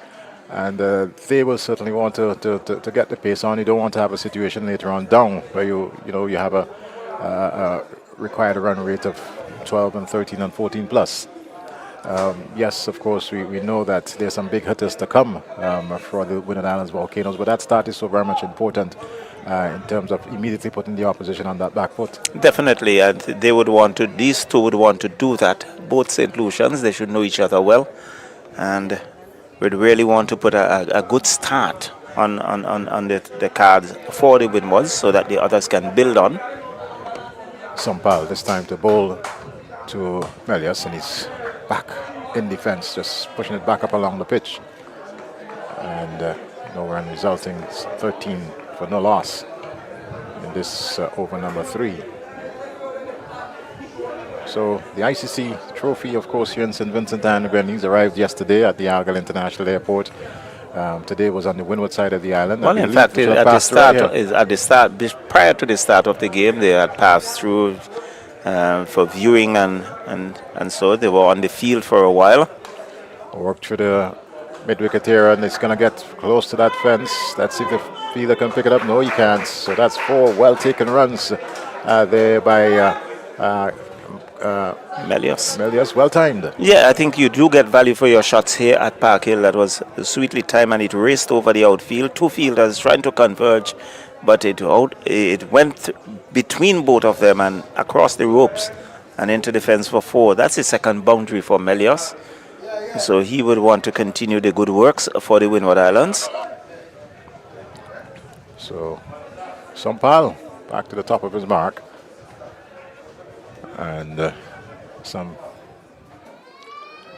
12 runs off his over just hard. This one, and there was Melius looking to come down, but this one was dug in even shorter, and it jumped at him, giving him absolutely no chance. And good work there by Sampal. Yeah, good thinking on the part of Sampal. Saw him moving, and he banged it in a bit short. Good bounce, good carry, and Melius had to watch it go by and taken cleanly by the keeper standing back. So good carry for the keeper. Surface had been very, very true. And the bounce, the pace, and certainly is the sort of surface that you can play through the line. And once he's up in the slot, Melius, I'm sure, will go with it. This one is down the leg side and will be signaled wide. It is signaled wide. And one more to the total, 18 now for no loss in this, the third over. I believe 2.3 deliveries thus far. And Sampal losing his radar. Yes. A bit.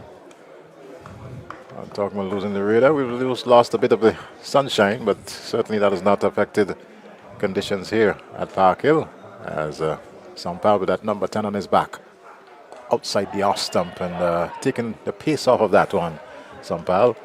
And Melius was somewhat seemed to be caught in 2 minds there. He eventually just poked at it and pushed it calmly into the offside. Well, he certainly was deceived by a well-bowled slow delivery there by Sampal. And Melius looked to tap it into the offside on the bounce to the keeper, who didn't collect it cleanly, but there's still no run. So here comes Sampal. Outside the off stump and driven square. That's 4 well-taken runs, but I believe Irie felt he should have done a little bit better there. He definitely should have done better. Yeah, he would be disappointed. So too is Sampal. I think he was looking at the bounce, didn't get the body behind it, and it went past him and into the fence. So 4 more runs to the total, 22 without loss. And we are just about 1 more delivery remaining in this, the third over. As right arm over the wicket. And again, oh, that was well placed. Down to third man there from Melius, showing his class. Definitely, I think that's the shot of the morning. He waited on it and he placed it. Rather than looking for power, he looked for placement. And it was really a gem. So 26 after the first 3 overs, going at 8 runs per over. And these 2 at the wicket, especially Captain Melius, who's on 20, they're now stepping up the scoring rate here for the Windward Islands as they chase the target of 180. I recall Melius at the under-19 level at Cumberland and played a blistering innings of 100. I think it was against Jamaica. He really took the bowlers to all parts of the ground. Sleeves. And are now coming to bowl once again. And that was short. Outside the off stump wide, and August should have really and truly done better with that one. Well, he hit it straight to backward point. So 34 without loss in this, the fourth over. After deliveries already bowled in this one.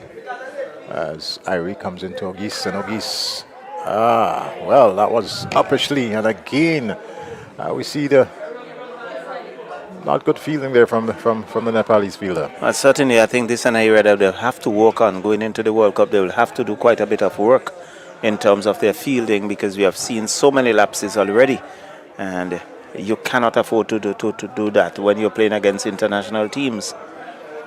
They will hurt you, and hurt you badly, as far as that is concerned. Nepal would have taken the number 2 spot coming out of Asia. This one is swung high, over, long on, into the bushes. As a matter of fact, it strikes the concrete structure just above the ground. Rebounded into the bushes, and it was very hard indeed.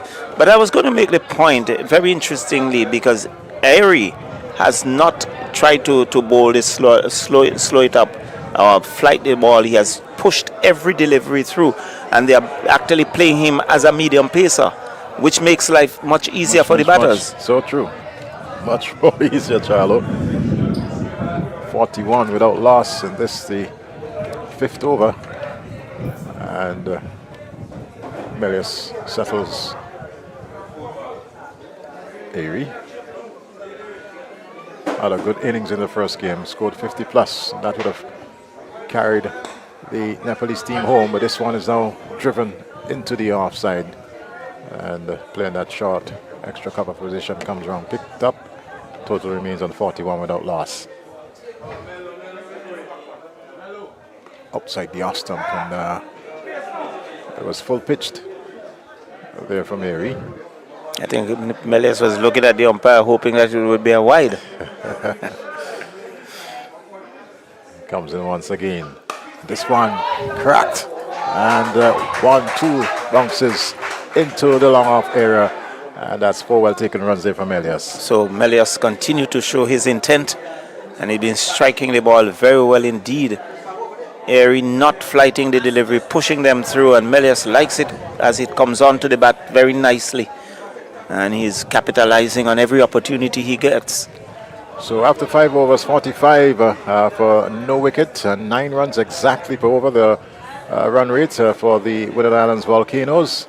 And very good start indeed from this opening pair. Captain Kimano Melius, he's on 36 not out, and just 4 from the bat of August. Of course, the bunch of the strike being taken up by Melius. Well, definitely, and we see Lalit has been pulled out of the attack, and it looked like Practice who comes back into the attack. He had 1 over, so he's coming back into the attack, and it's the August who is really a spectator, who was a spectator now taking strike. Take some strike. Here comes Practice down to August, and this one wraps him on the pad. He was looking to pull it somewhere over backward square leg, but didn't get it back onto ball. I don't think it was short enough for that kind of a shot. It would have been advisable to tuck it on the onside and pick up the ones. But he was looking to go over square leg and really missed it, taking on the body. Well, it's one of the dangers being a spectator at the other end. You sometimes do get a little raggedy, and we saw that there from August. Let's see what happens this time around. Gets bat onto the ball as he hoiks this one over long on, and got to get pretty close to the boundary. Picked up there now. They take 2 in the process as a throw comes in, and 2 more to the bat of August. He's now on to 6. The Volcanoes there 47 without loss in this the 6th over.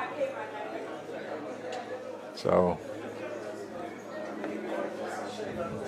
nice little decent crowd here at Park Hill, and on Saturday we expect a huge turnout as Practice comes in now. And that one was almost a baseball type shot, and he gone all the way. All the way. So the 50 comes up. 53 without loss. 5.3 overs. Good going by on the part of the Wooded Island Volcanoes. And that one was hit with some sort of despair. Just walked into it and slapped it. There it is. There you go. Slapped it over long off. So 53 without loss, as Rohit just having a brief word there with Pratis, Captain Rohit Padel, and Pratis will now come in now to Ogis. And this one he drives straight to mid-off. Sweet songed off the bat. Yes, and it's good to see Padel sticking the ball without any bump. Yeah, straight to the mid-off fielder, but that was it struck very firmly. Yeah, lovely drive indeed there off the bat of Ogis. But unfortunately, he could only find the fielder at mid-off, and Captain Rohit Padel. I think 2 or 3 meters to the left or right, that would have gone to the fence. Certainly. There's Pratis.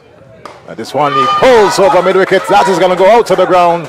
It is into the banana field below. 6 well-taken runs. But that was disdainfully hit. He just picked it up as if he was taking food from candy from a baby and just dispatched it over mid-wicket. So Ogis now getting into the run feast here.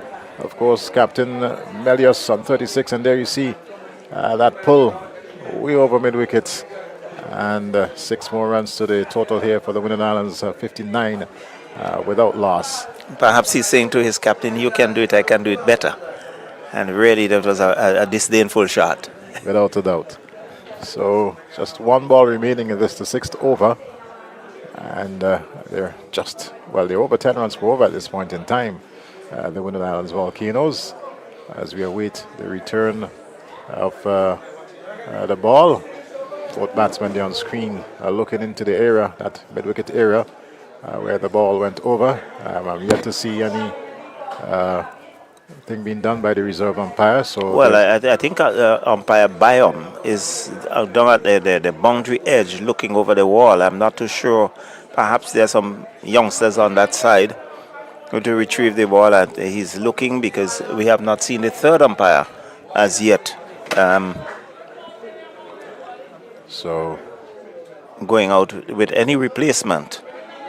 But certainly what we have seen so far from the 2 games, it is that the faster bowlers seem to get hit about rather easily because the bounce is true. The ball comes on very nicely. Certainly. And batters are comfortable playing through the line. Well, so I think the ball has been returned. Yes, it is. And there's the umpire making his way back into the middle. In the background, one of those lovely little houses here at Park Hill. A nice community indeed, and a sporting community. Very much so. Close to South Rivers, another community that loves their cricket, that produced former West Indies fast bowler Cameron Coffey. Definitely. Quite a few players coming out from the South Rivers. Butler, who played for the West Indies as well. South Rivers chap. Lyndon James, who played for the Windwards. We have seen him at Stanford. Yes. South Rivers as well. So there are a few names that you can look around and can speak of. Well, Ogis is about to resume his innings as the ball has been returned, and here comes Pratis now. And this one off the edge, it will look like a bit of edge onto that one, down to that short third man position. That's the end of the 6th over. At the end of it, 59 for no loss. The Windward Islands are chasing 180 for victory, just under 10 runs per over. Just under 10 runs and over, and I think a pretty good start by the Windwards, putting the pressure, early pressure on Nepal, and they would have to do some work. We see Melius just signaling to the pavilion. Perhaps he's going to done away with his helmet, and it's going to be Lalit who is going to pick it up from the southern end. So it's going to be spin, and Melius, he's comfortable. He decides, I'm going to done with the helmet, and I'm going to see how I can take charge. He's on 36, Ogis on 18, and really a good opening partnership, coming 50 coming in 5.3 overs.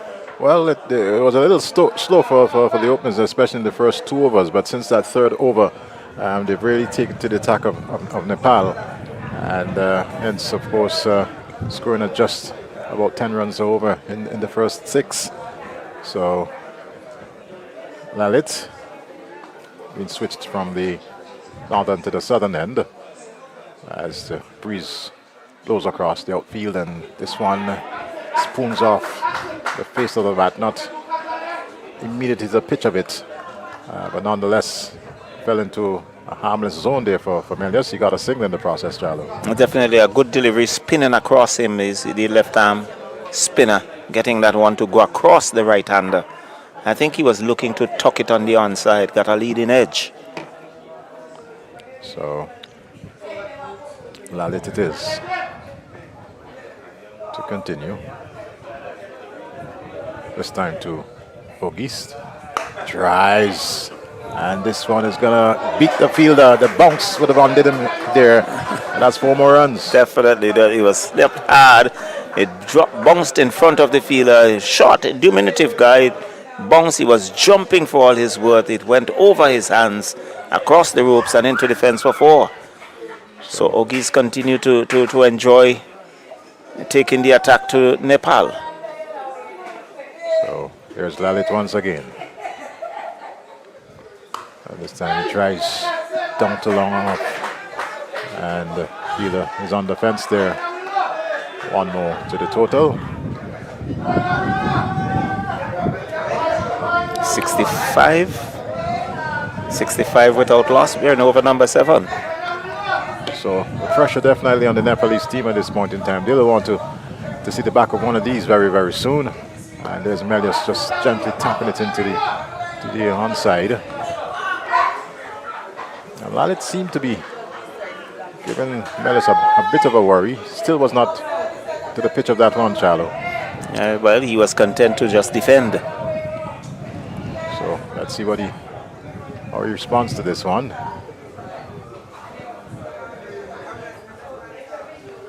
Again, pushing out and into that short mid-wicket position. The fielder comes off the fence. And there's 1 more added to the total. Now 67 for no loss. With Island Volcanoes in pursuit of 180. 66. 66 without loss. There's Lalit. And this one, in the end, good work there by Irie on the deep mid-wicket boundary. And getting that return in, just 1 more added to the total. Now on to 67. So at the end of over number 7, 67, 80, 38 to Melios, 23, 24 to Ogis. And a very good start indeed by the Windward Islands. Yes, the dressing room at this point in time for the Volcanoes should be pretty comfortable. The batters who are to come, the likes of Kavim Hodge and company, certainly they will be feeling pretty, as I said, comfortable in the dressing room and under no immediate pressure at this point in time. But I believe these two will want to continue and get as close as possible to the 100 to make life even more easier for the batters to come. Well, definitely. And there's a change in bowling at the far end, the northern end. It's going to be Gulshan. Looks like Gulshan, yes. Who is going to pick it up from the northern end when he'll bowl to the left-handed Ogis, Akeem Ogis. So Gulshan, right arm, medium fast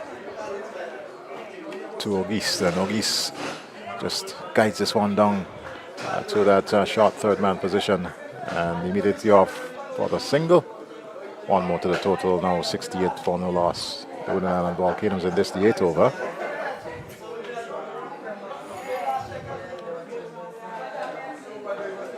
And Gulshan, there's him on screen. Tall, lanky figure indeed. Inspects a ball and now turn. The number 15 bearing down on his back, races in now. This time to Melnus, drives. Lovely shot indeed. It looked easy, but it was a well-taken drive there by Melnus. It was just, he caressed it through the covers and long off had a run, but you do get value for your shots, and it raced across the outfield, and in the end, he just watched it go across the ropes. So 42 now to Melius, really a good captain innings here and putting his team into a very good position. Without a doubt, it's 72 without loss in this, the 8th over. And he just caressed that one, but it seemed to just picked up speed as it made its way to the boundary. Gulshan. And this one goes square. They offer a quick single. And I believe Ogis would have been in. Yeah, I think he would have been there comfortably. And so good judgment of the single there. He was backing up very quickly. And the total goes on to 73. So good cricket on the part of Windward Island Volcanoes.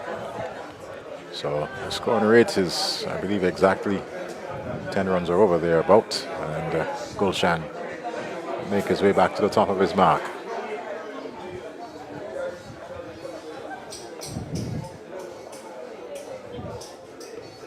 Ogis hoiks this one high.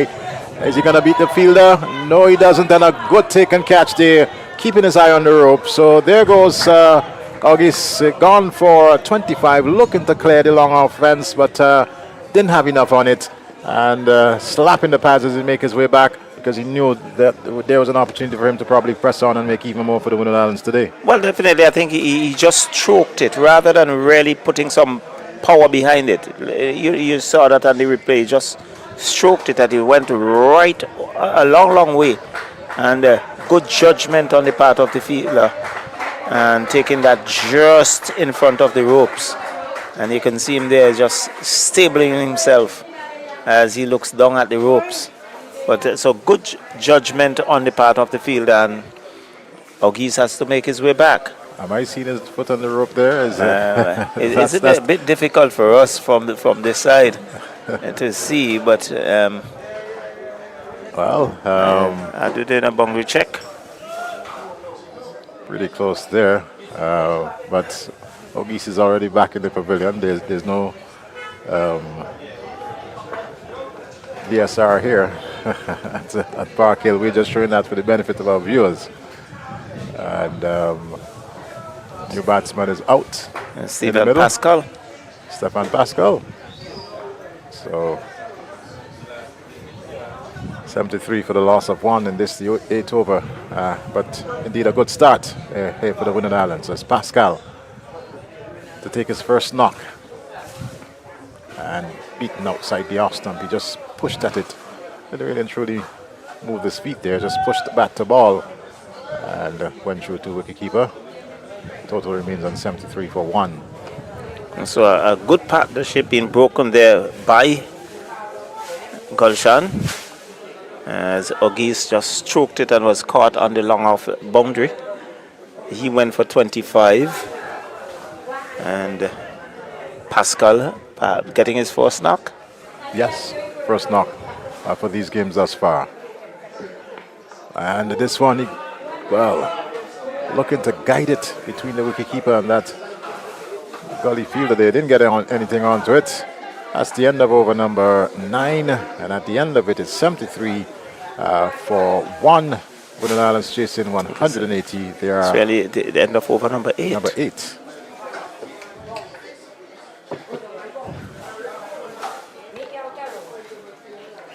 So just about 9 runs and over. Well, that's the required rate to take you up to 180.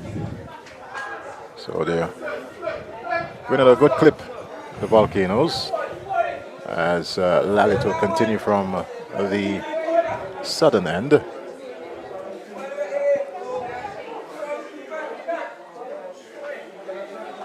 As Captain Melius, he's not out on 43. No doubt will want to get to that 50 and then press on for the Windward Island Volcanoes to ensure that they take victory in this, the second game. Lalit. And Melius pulls one bounce down to long on and takes a single in the process. Total goes on now to 74. Of course, in the first game, when Nepal looked more or less dead and buried, the likes of Irie and Sampal and plucked victory out of the air. Definitely, and they took the faster bowlers to the cleaners. Lalit. And this one bounced a bit at the batsman. And Pascal, new to the wicket, caught in a bit of a problem there, but in the end, I think he's yet to get bat on ball. There comes Lalit. This one is through the offside. Fielder comes off that extra cover boundary. And finally off the mark is Stefan Pascal. Canadian player. Known more for his pace rather than handling the bat. So I'm a little surprised that he's in at number 3, but maybe just being given that opportunity. As Lalit comes in now to Melius. And Melius, this one off the edge is going to probably get into the boundary. He was looking to pull this one somewhere over mid-wicket, but it took the outside edge, and luckily for him, it didn't spoon or anything like that, or went to any fielder, and raced down to the third man fence. It flew down to third man and into the fence for 4. He goes on to 48, the total now on to 79. But I think he was lucky there. Yeah, without a doubt, yes. Well, sometimes you need a bit of luck. Yes, Lady Luck has followed him. So, Lalit,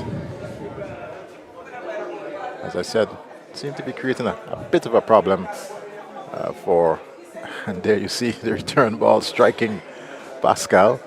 But Lalit comes in now, and this time he's to the pitch a bit and works it into the onside. Fielding to his own bowling days, Lalit. And Melius settles.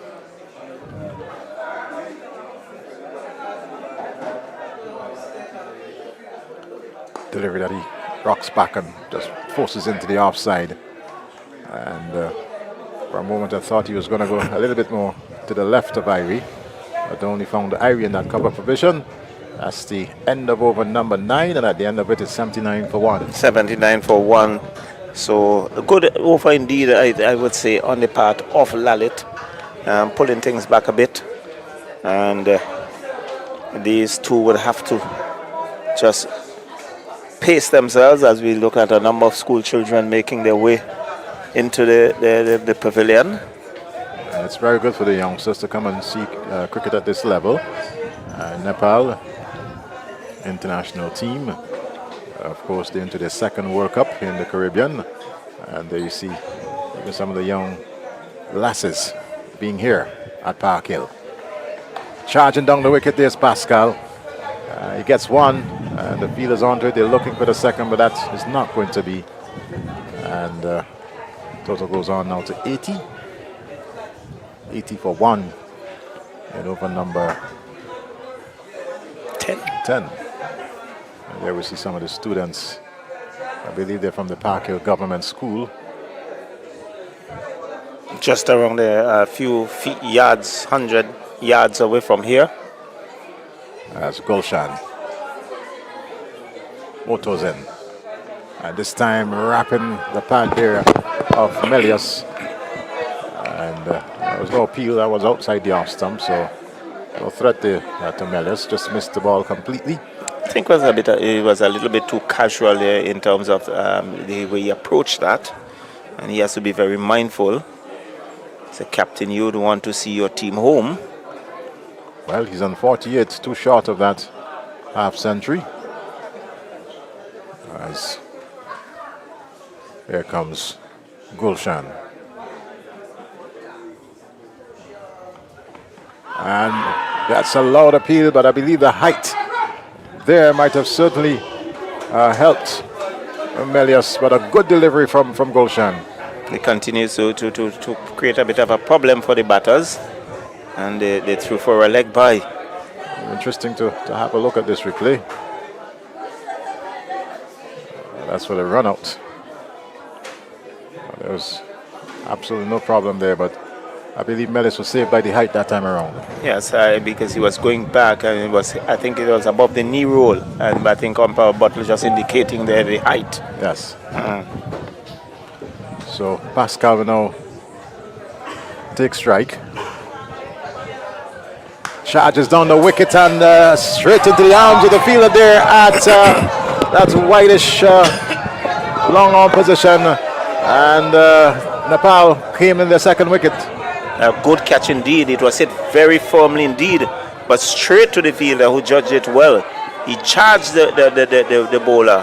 He hit it very firmly indeed. And there is the fielder just taking that catch in front of the ropes. Again, very close to the ropes, but I think from our vantage point, I was looking at it, I think he was quite safe. Quite safe. And we saw that in the replay there. as he tosses the ball back. So Wooden Islands losing their second wicket, that of Stefan Pascal. Not normally a top order batter, and I was, asking the question as to why you're bringing Pascal at this point in time, but the dressing room will certainly have the rationale. He's gone nonetheless, and it's 81 for the loss of 2 in this, the 10th over.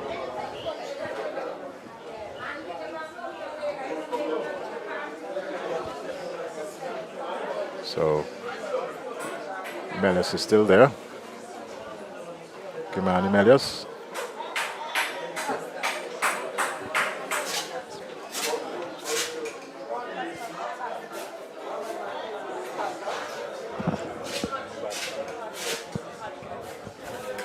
So Kavem Hodge, the new batter, batting at number 4 for the Wooden Island Volcanoes.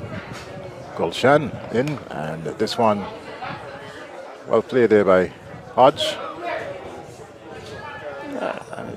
I'm looking at the structure. It certainly does not look like having Hodge.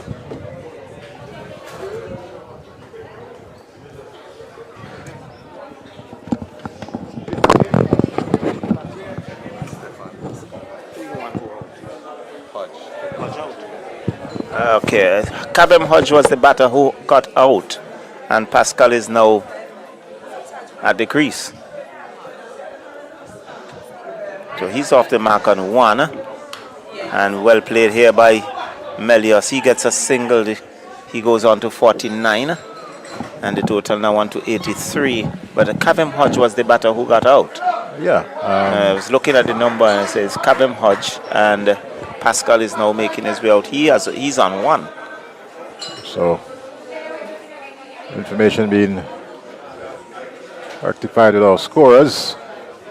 So it's actually Stefan Pascal who's in the middle, and Kavem Hodge, who didn't really look the part. Definitely, I think when one looks at him from the very first game to this one, really seems not to have really been middling it, and in the end perished at a deep mid-wicket position. So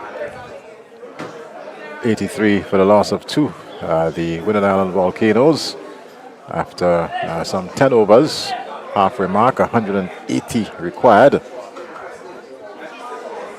And there's a bowling change at the southern end. It looks as if it's going to be Bertel. Yes, Bertel is going to pick it up.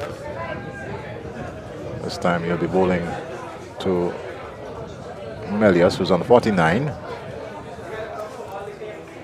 And Melius gets that half century, just caresses it down to backward point. Fielder comes around, picked up one more to the total. That's 50 to Melius as he raises his bat, and certainly getting a good applause from this appreciative crowd here at Park Hill. Wooden Islands now on to 84 for the loss of 2 wickets in this the 11th over. And now Stefan Pascal is going to take strike.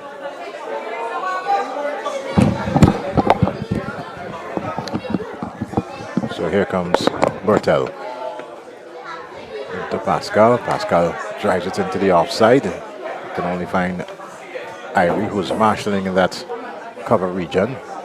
So that is true. So Melius 50 coming off 36 deliveries, 7 fours and 2 sixes. Good going there by the Wooden Island Volcanoes captain. 50 off 36. As this one is well fielded there by Bertel. And he's rubbing that left knee of his, would have been struck in the knee. And even more so as he dove to his left, you can see the remains of the dust from the pitch on his clothing. Well, he's dusting himself off. Well, it was a very good stop on the part of Bertel there. Well done. Comes in now, and this time worked off the pad.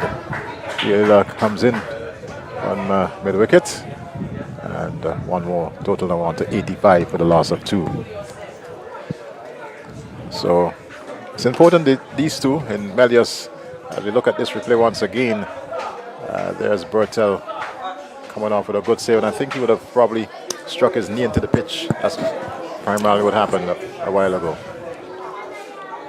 He's much better now, comes in now to bowl to Melius, and Melius hits this one high. Someone is circling find the underneath long it. off fielder. He does take the catch. So there goes the prize scalp of Melius just after completing his 50. Looking to go over long off. Didn't make it this time. Catch taken with an Islands 85 for 3. Well, the top edge, and I was just going to make the point that Nepal just pulling things back a bit, because the Windward Island Volcanoes, they were going at a pretty good clip. And that's the problem here. You lost a few wickets can really put you under pressure. And I think Nepal just about pulling things back here, as we can see Descartes making his way out. And yet another good catch And on the ropes. Right on the ropes. The 3 dismissals have all been on the ropes. Very close to the ropes as very, well. Very, very close to the ropes. And on all occasions, the fielders doing some good work. Good judgment on the part of the fielders. So they've been good at the catching. A little scrappy in the outfield. But at 85 for 3, Nepal still very much in the hunt here today at the Park Hill playing field in this practice game, all in preparation for Cricket World Cup 2024. That's the T20 Cricket World Cup being held in the Caribbean and the United States. And of course, the final of these practice games will take place on Saturday. We'll come back here at the Park Hill playing field. After that, Nepal will depart St. Vincent and they'll head on to Texas, USA, where I understand they'll be having some practice sessions also. We'll be taking on a Houston 11, and it'll be interesting to see cricket in those parts in Texas. Oh, definitely. I think they are looking forward for it. More accustomed to New York and Florida, Fort Lauderdale, but Texas, that's pretty interesting. Very much so. Had the opportunity of passing through Texas once. Right. So cricket really spreading its wings in a number of areas. And I think there would be cricket in Long Island. Yes. During the World Cup. Yes. Those are areas that you're not known to hear a lot of. Here comes Bertel, all dusted, but he's picked up the scalp of Melius, and this time Descartes is back. Ball is quickly back into the gloves of the keeper, but couldn't avoid that single. The end of over number 11, and the end of a very, very good over there from Bertel. And a successful over as well. Yes. So it's 85, so the run rate dropping, and they would expect, and the Windward Islands would expect a few batters to come in and try to push things along. Descartes, he can hit the ball very far, strong lad, and he's off the mark, so just wait to see. 86 for 3 at the end of over number 11, and with Descartes on 1, Pascal, they would want a partnership between these two and really push the pressure back on Nepal, because Nepal just about pushing the pressure onto the Windward Island batters. So he's airy from the northern end. Driven into the offside, and Padel not really being able to get around in time. One more added to the total. It's now up to 87 for the loss of 3. That's 87 for 3. Windward Island Volcanoes taking a target.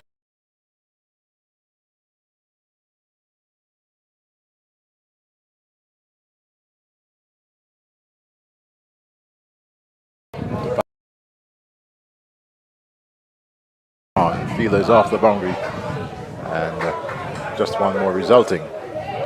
So they're certainly rotating the strike, the Windward Island Volcanoes, picking up the singles, but having lost those 2 quick wickets, certainly want to consolidate here and press on outside the off stump and into that point position. But there's Bertel picking it up, and no run resulting. Good outfield cricket there from Bertel. Avery now to... Where are you going? Well, Pascal was just simply there looking at Descartes. He's like, where are you hustling to? Got back in time nonetheless. Airy. And that's the reverse sweep. And there's Bertel diving neatly to his right there. Didn't pick up cleanly, but did enough to avoid the ball passing him and adding even more. They got a single in the process. It's now 89 for the loss of 3. I certainly have saved the boundary. Yes. So, Stefan Pascal. This one is bold. And a really awful looking shot there from Pascal. And he looks disappointed, but I would have been disappointed with a shot like that. It really and truly was agricultural, as we said, and losing his stumps in the process. The Winning Islands now 89 for 4. Well, I think a poor shot on the part of Pascal, because you must recognize that Airy has not been flighting the balls. No shape whatsoever. He's pushing it through, so it would hustle you. It's easier to play him on the front foot. There he was looking for a pull shot, and that was through him. The bounce has also done him, because he was looking for a more bounce, but that one kept a little low, and it was through him before he completed the shot. So Stefan Pascal back to the pavilion, and the new batter is Dylan Douglas, who had a good first game, scored 50 for the Winning Island Volcanoes in that losing cause, posted 196 in that game, and a lot will be expected of Douglas, along with Descartes, who also would have supported Douglas in that opening game. And Dylan Douglas, a very talented individual indeed. Good batter, good all-round player. He keeps wicket. He also bowls off spin. Very good in the field as well. So very, very talented, very grounded cricketer. And one would hope, for the sake of Winning Island Volcanoes, that he comes good again. Well, Bertel is going to continue. And this is the 13th over. So Nepal just about tightening the screws. Certainly. At one time, the Winning Islands were just over 10 runs per over as Bertel comes in to Descartes outside the off stump and left alone, having a look at the umpire as if it was wide, but umpire not interested. Considered to be a legal delivery. And Bertel tossing the ball from hand to hand. Moves in now to Descartes with that attempted reverse sweep and missed by the wicketkeeper. I believe this is going to be a bye. Let's see. Well, apparently would have gotten some bat Seemed on to have got some bat on it. So not the area that he would have wanted that delivery to go, but getting a run in the process. And that's Descartes going on to 3. It's now 90 for the loss of 4. Bertel.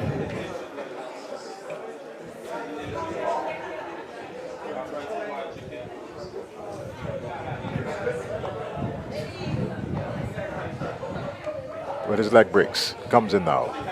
And this one knocked around the corner there by Douglas. Looked a little tentative, but got enough bat onto the ball, and in the process a single, getting off the mark. He's on to 1. So he's off that dreaded 0, and Descartes, the left-hander, comes back into strike. So left hand, right hand combination.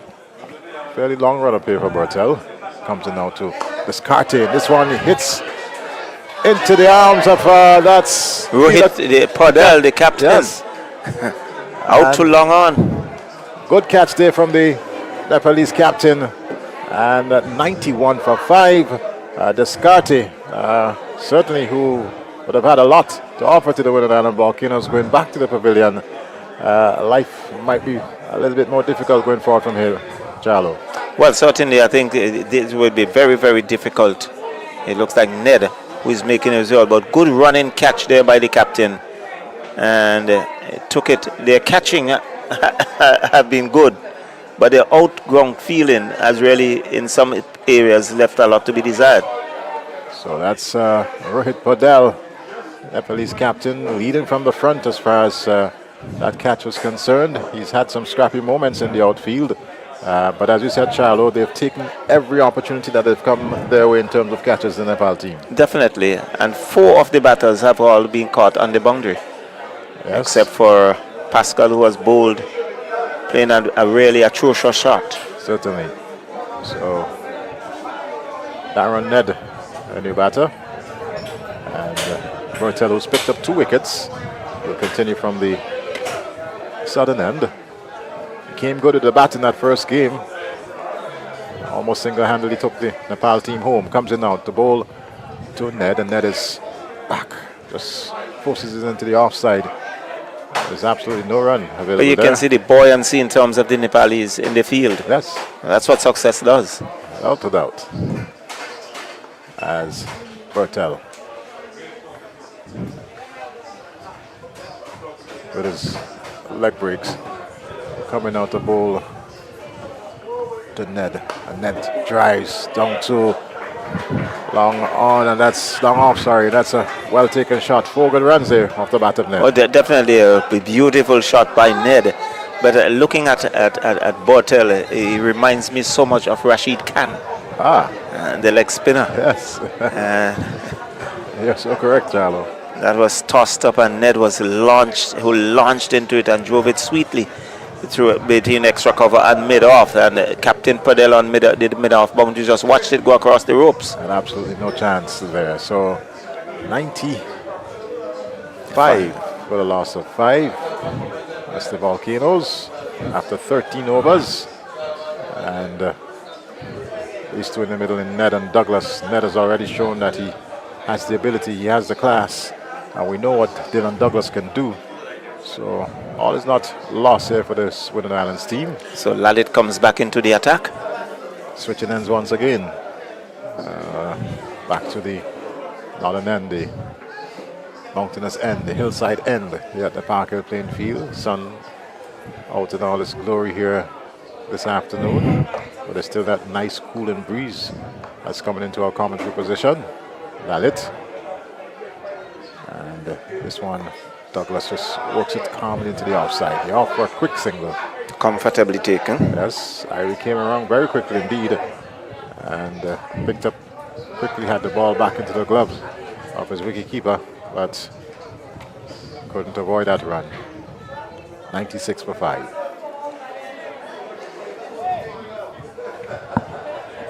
So Lalit it is to continue. And now asking for the fielder just to come around a bit into that deep cover boundary.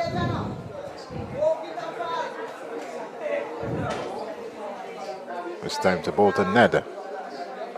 And Ned showing some respect there. Just working it back up along the pitch. Defensive mood. So Lalit will be happy with that. So to Captain Podell and the rest of this Nepalese team. As coming once again to bowl to Ned. And Ned gets one that jumped at him off of the pitch, but he was on top of it and just pushed it into the offside. 1 more to the total. Soft hands and a really comfortable single taken by these 2. Dylan Douglas, who have been rather quiet, and comes in to strike. So Douglas in that 49 on his back. To this delivery, worked it into the head-on area. Fielder comes off the long-on fence, and just 1 more added. So they're rotating the strikes. They're doing it in singles, but in the 14th over, there's that need for that occasional boundary. You need some boundaries. So Nepal will be comfortable with this type of batting, and there's Douglas bowled. In fact, it was Ned looking to white that over wide long on. Lost his stump. Our stump knocked back in the process, so Windward's sink further into trouble. 98 for 6, and this is the 14th over. And Ned, as we have a look at the replay, head in the air and completely bowled there. So he goes back to the pavilion. And as if Hooper makes his way out. So Hooper, as we know, can bat. No rabbit with the bat, yes. Can bat. Can hit the ball a long way as well. So there we see Ned not getting to the pitch of that one. preconceived shot, and that's the whole matter of the pressure, not getting the boundaries, and Ned finding it necessary or wanting to certainly get over the ropes or push the scoring on, giving his wicket away. That's what pressure does. Push you in that mood to want to do something, to push it on, and here it is. He did something rash and paid the penalty. So Asif Hooper now will settle. Lalit is in. And back and across and just works it into the onside. The bowler fielding to his own bowling. And that's the end of over number 14. 99. With just 6 more overs to go and 81 to get. 36 deliveries and 81 runs to get. It's not impossible. Yeah, but we really have to see some serious ball beating to get there. So those are the 2 batters in the middle. Asif Hooper and Dylan Douglas, who have lost his helmet. Both batsmen, as a matter of fact, without helmet. As it's been slow bowling here from the Nepalese team. Bertel will continue from the southern end. He's enjoying his job. Yeah, you can see it on his face. He's really enjoying his time out there. Tossing ball from hand to hand. And as Asif Hooper just marking his guard. A little bit of cleaning there on the pitch area.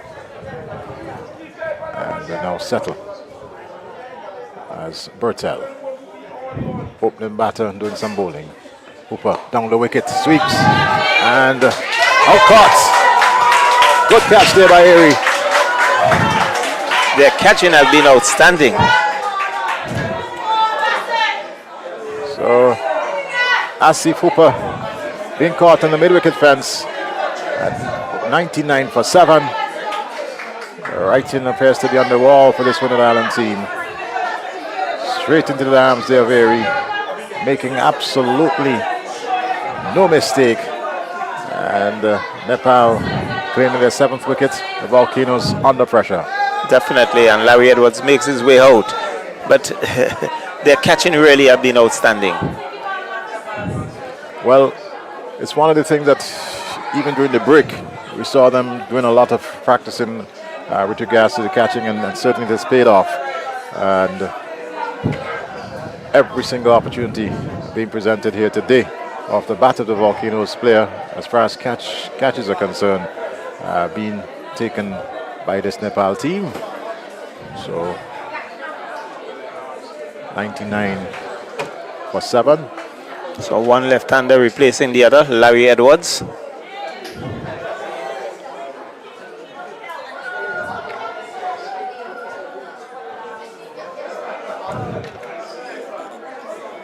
So Edwards, this time with a cap, will face to Bertel.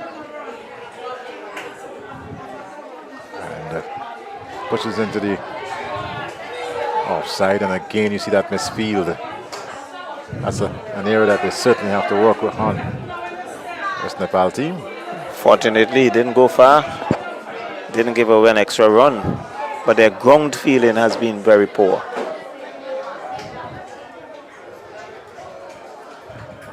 Bertel.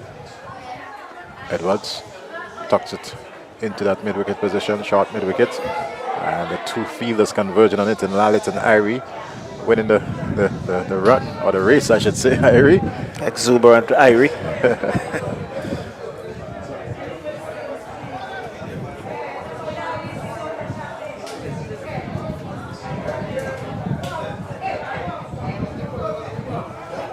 So,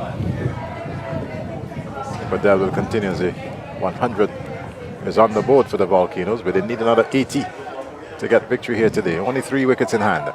And that's Dylan Douglas working it off his legs for 1 more. And 101 now for the loss of 7.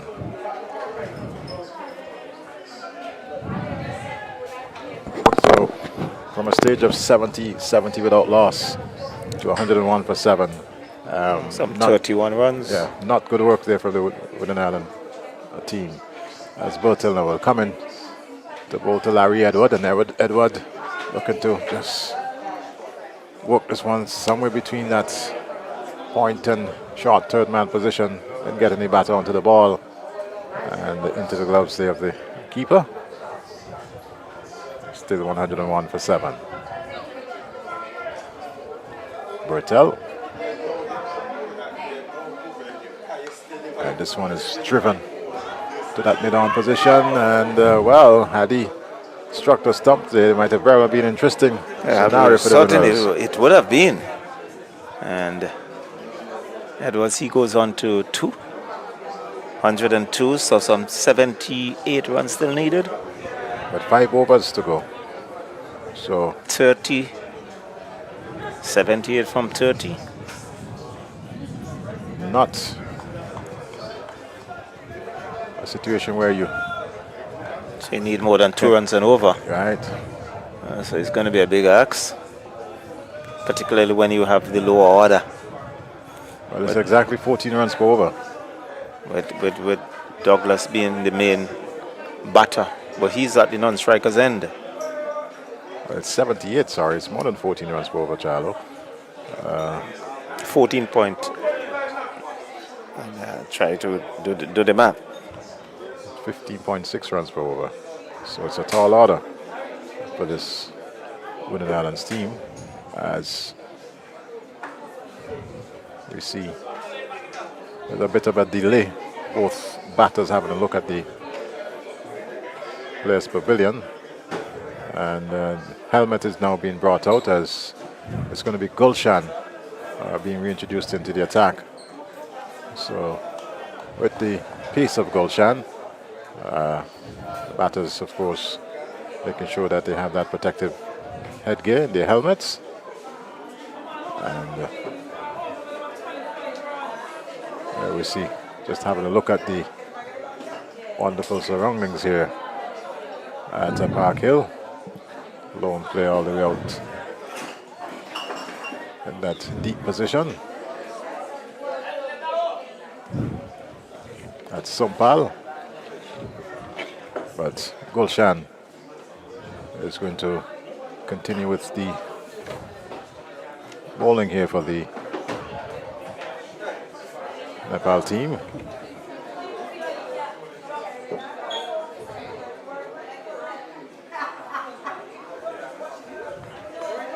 Edwards gets it off. And again, that was close.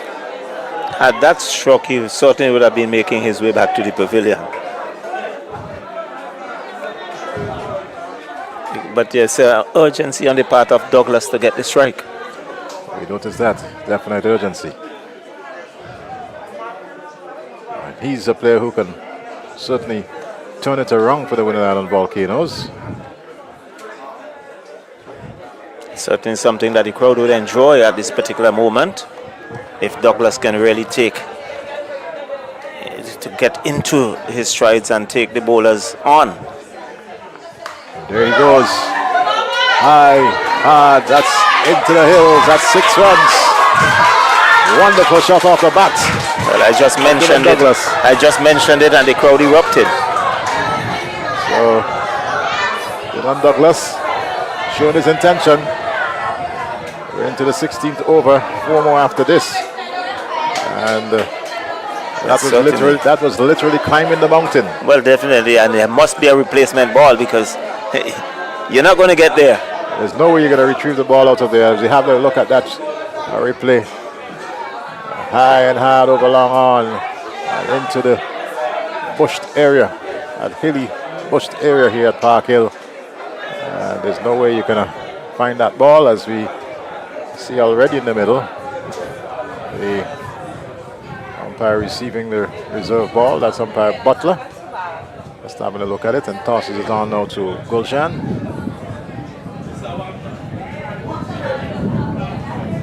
So we see Gulshan just throwing it to his captain. Captain had a look at it, he's satisfied and gives it back to Gulshan. So he will have to continue.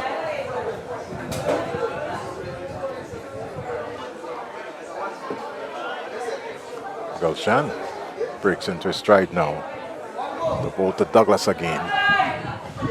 And this time, in defense, pushes it back up along the onside, equal to his own bowling there's Gulshan.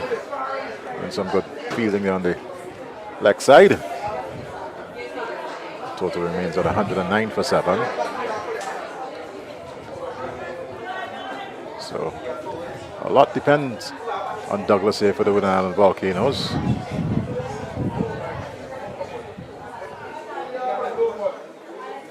.71 runs required as Gulshan comes in now. And this one, deft touch off the bat. Through for 1. And well, that should not have been a second. And well, Douglas decided to stay in his ground. And just one wide, it's now 110 for 7.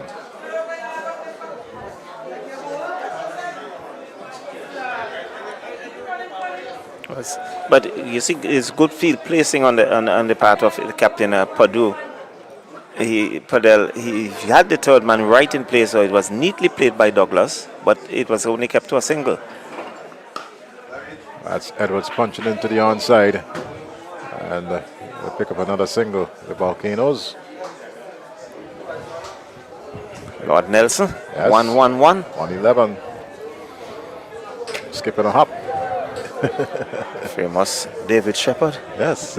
Sheppy. We do remember him. 111 for 7.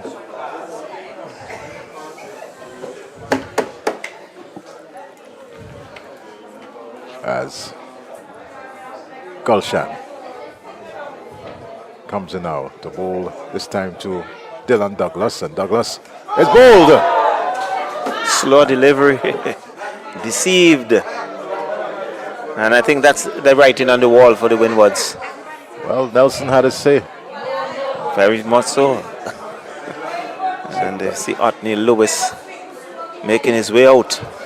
There's no slouch with the bat, really. But there was Douglas, deceived there by this slow delivery. Yes, he was through the shot, and we haven't even, there you go, way through the shot before the delivery made its way in. And leg stump knocked back. It's 111 for 8. The Volcanoes certainly in some huge problems here this afternoon at the Park Hill playing field. Middle stump knocked back.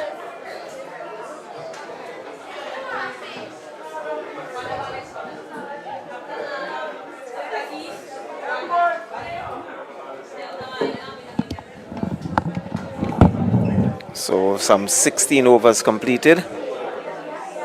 111 now for 8. And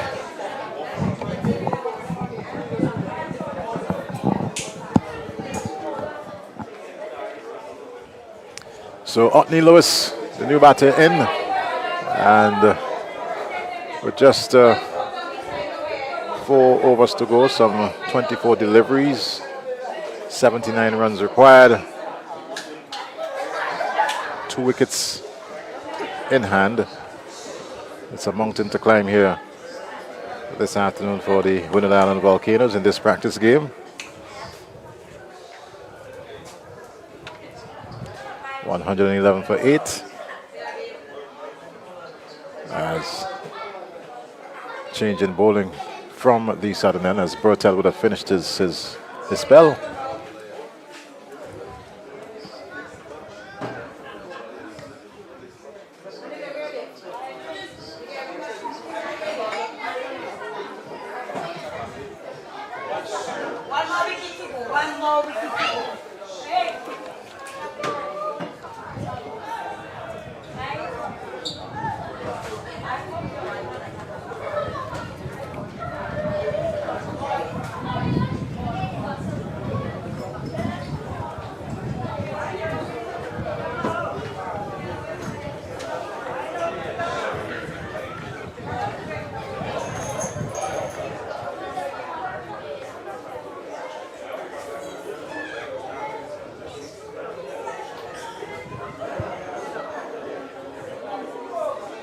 This one worked nicely down to fine leg, and Healer gets around, picking it up.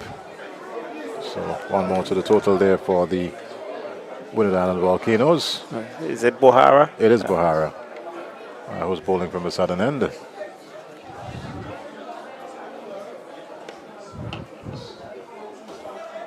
So, Otney Lewis will have his first strike here this afternoon. Can he do the unthinkable for the Windward Islands? As Bohara moves in. And one up in the block hole. And straight to that short third man position. No run resulting. Had to come very hard down on that one. He flew down to that short third man. Well, third man is now being pushed right back on defense by Captain Rohit Padel. And Bohara sensing victory here for Nepal. Comes in now into this delivery. Lewis drives down to long on. And just one more added to the total. So Nepal sitting quite comfortable.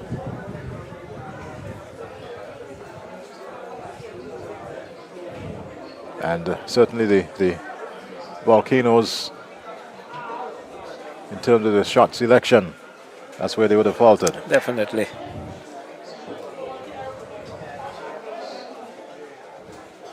Bohara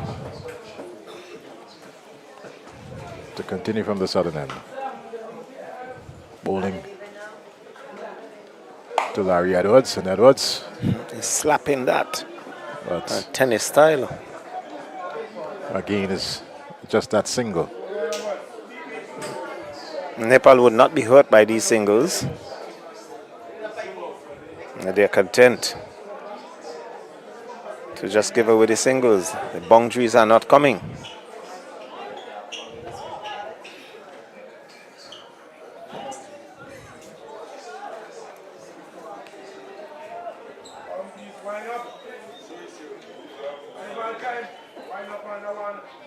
Bohara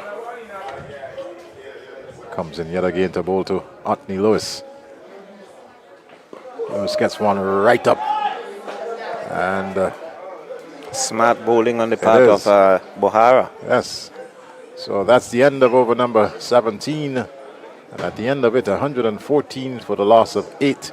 Screws are definitely on here for the Wooden Island Volcanoes. 66 needed off 18. That's difficult to wiggle your way out, Shallow. Wow. And particularly when you are in the lower half of the batting lineup. Certainly.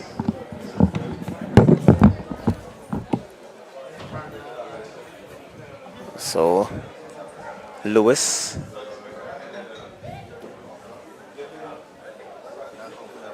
Like Sampal, who is going to pick it up from the northern end. He'll be bowling to Larry Edwards. 114 for 8. 18 deliveries, legal deliveries remaining. Some 66 runs needed. And certainly going to be a big axe. Over 20 runs and over.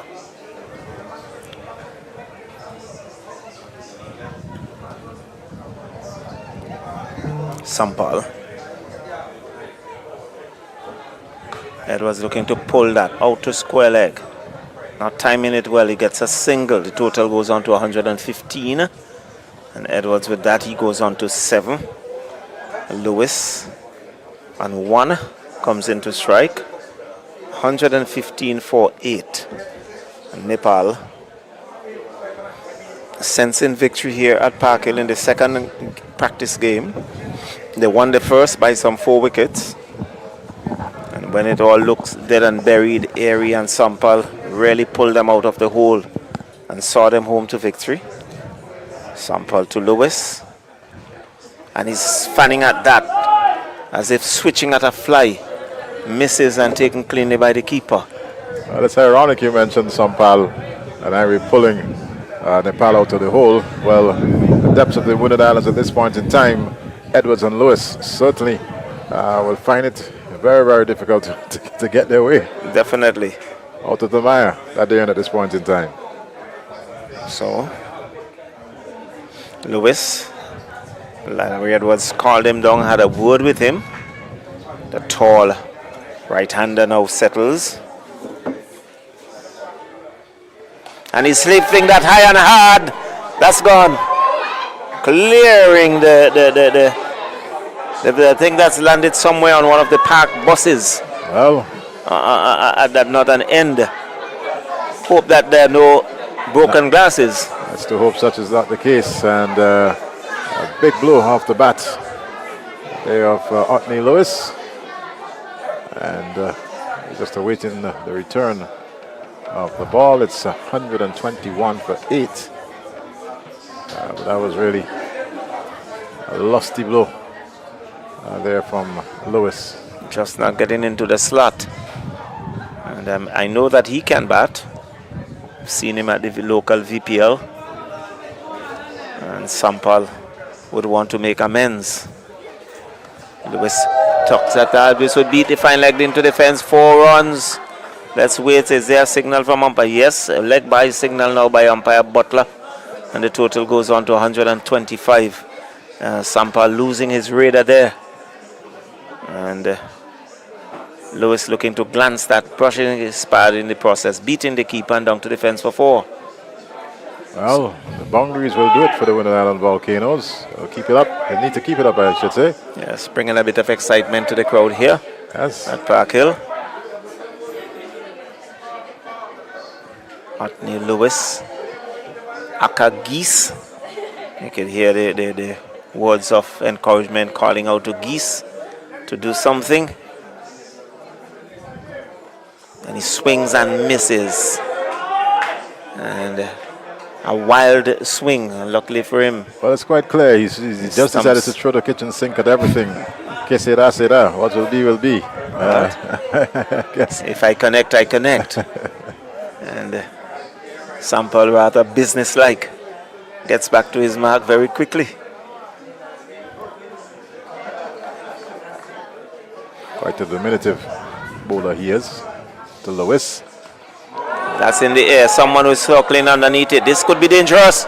Oh, brilliantly taken. That's Anil, and despite the fact that it looks like, is that Rohit?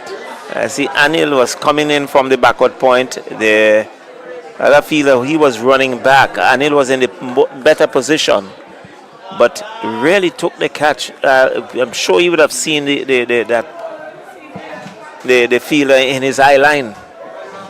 And I was rather fearful that a collision could have been serious. Well, taken safely there in the end.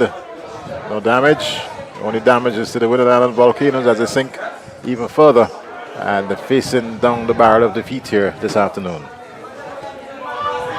So, 125 for 9.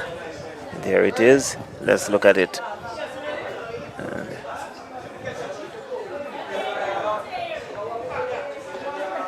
So Redhead joins Larry Edwards. Final pair at the crease. Can we get some magic? Well, there's 65 runs needed. There's some 13 deliveries remaining. It's almost at what? Almost. Oh, it's a mountain to climb. I was trying to do some maths mentally there. It's indeed a mountain to climb. 55 needed off 12. You have to deal with 6s. Certainly.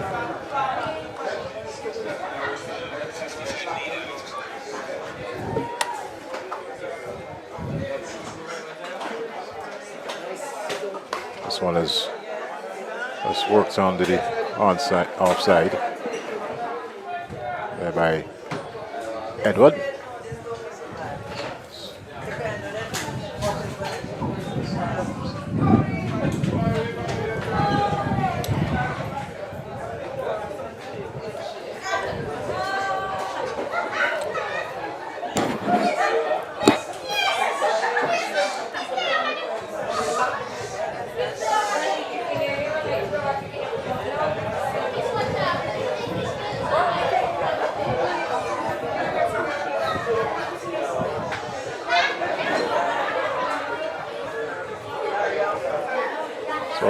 Play held up momentarily, just a change of bat there on the part of Larry Edward.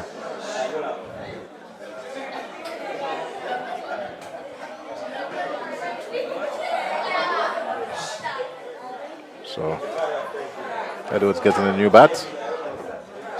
But that brings some magic too. Well, I'm hoping. I'm hoping that it does. But we are in the final moments. Edward, he's on 7. Nicholas Redhead. Non-striker, he's yet to face a delivery. So Bahara to continue. To Larry Edward. Edward gets one of the pulls around.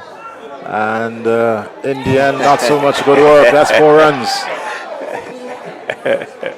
Well, I think he was rather casual getting around. And in the end, he just bubbled past it, but into defense for 4. So 129 now for 9. 51 still needed. Of 11 deliveries. So boundaries are needed here for the Wooden Islands with the last wicket pair of Edward and Redhead. O'Hara. This one has wrapped him on the pad, but he's a fair distance down the pitch there. And Redhead seems to have no interest at all in getting down to the striker's end. Well, maybe been much better to not out and not than to be out and not. As Bahara comes in once again. This one he pulls. Lovely shot. A good piece of fielding down there by Rohit Padel, the captain. And now Redhead will certainly have his chance to face. It was rather, I think Edwards was looking for 2, but that would have been suicidal. And Redhead had none of it. So, long-range conversation between the two. Bahara now taking his first strike here, Redhead, Nicholas Redhead. And this one is wrapped on the pad. Up goes that dreaded finger. And that's victory for Nepal here this afternoon. Winning by some 49 runs. Big victory indeed. And certainly a clinical win on their part. Definitely, I think they came back very good indeed. A good start by the Windwards, but Nepal clawed their way back. And in the end, coming out with a commanding victory here against the Windward Island Volcanoes, winning by some 49 runs. 179 for 9, Nepal in their 20 overs. And Windward Island Volcanoes being bowled out for 130 in 18.3 overs. And so Nepal taking a 2-0 lead in their 3-match practice series here at Park Hill, with the final game coming up on Saturday right here at this venue. And certainly the Nepal would cherish the moments as they try to prepare for World Cup 2024 here in the Caribbean and the Americas. And you can see players now making their way off to exchange a bit of pleasantries. And the work has been done. Nepal coming out victorious in the second encounter, winning 2 games so far, a 2-0 lead.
Rohit Padel, second time around in a couple of days, another victory for Nepal, and you must be really happy. In today's game, I think it was very great to see our bowlers to step up, and especially I think the wicket was on the slow side, so I think we utilized it and we bowled really well. All right, your outfield was fantastic in terms of your catching. In my opinion, there's still a bit of work to be done in your ground fielding. Your impressions? Yeah, absolutely. I think we feel proud of our fielding, and today we executed the plans which were given to us, and the way we fielded in the outfield, I think that was very good. And yeah, we know where areas to improve, especially in the ground fielding. So we will work on it. Now, you're 2-0 up in this practice series. Of course, the opportunity is there for other players. Are we going to see that on Saturday? Yeah, absolutely.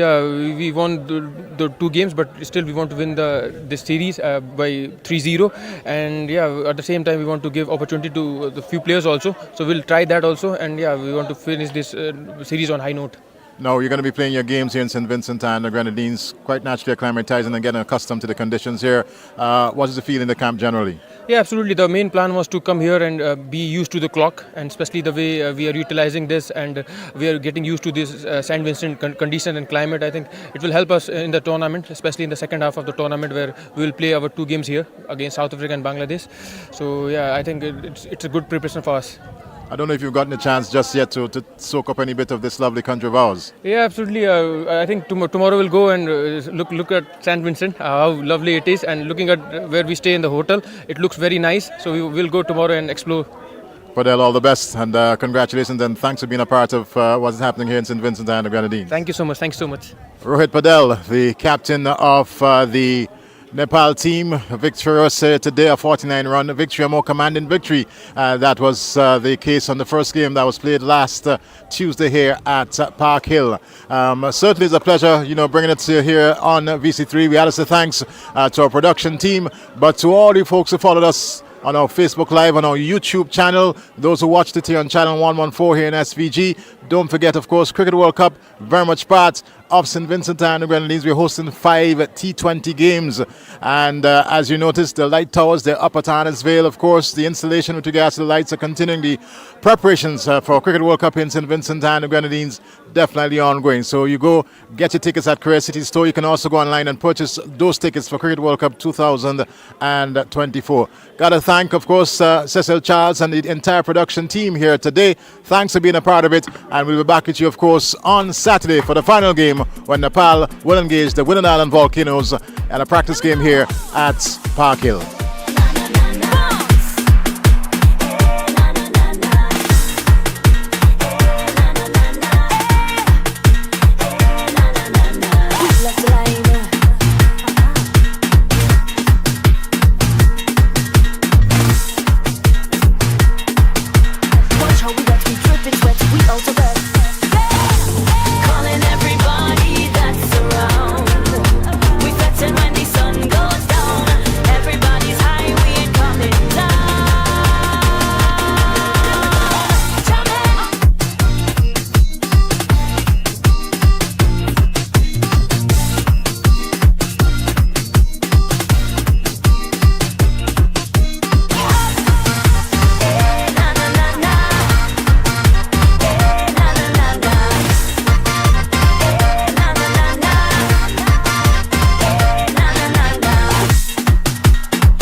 In the heart of the Caribbean lies a hidden gem, a paradise waiting to be explored, where every corner tells a different story, a place where nature finds its solace. Each swaying palm, each grain of sand, crushed volcanic rock have formed black sand beaches that surround the island. Gentle waves kiss the shore, inviting you into its blue waters. Each beach a canvas painted with the hues of paradise. As the sun sets, the rhythm of life continues with the beat of the Vinci culture.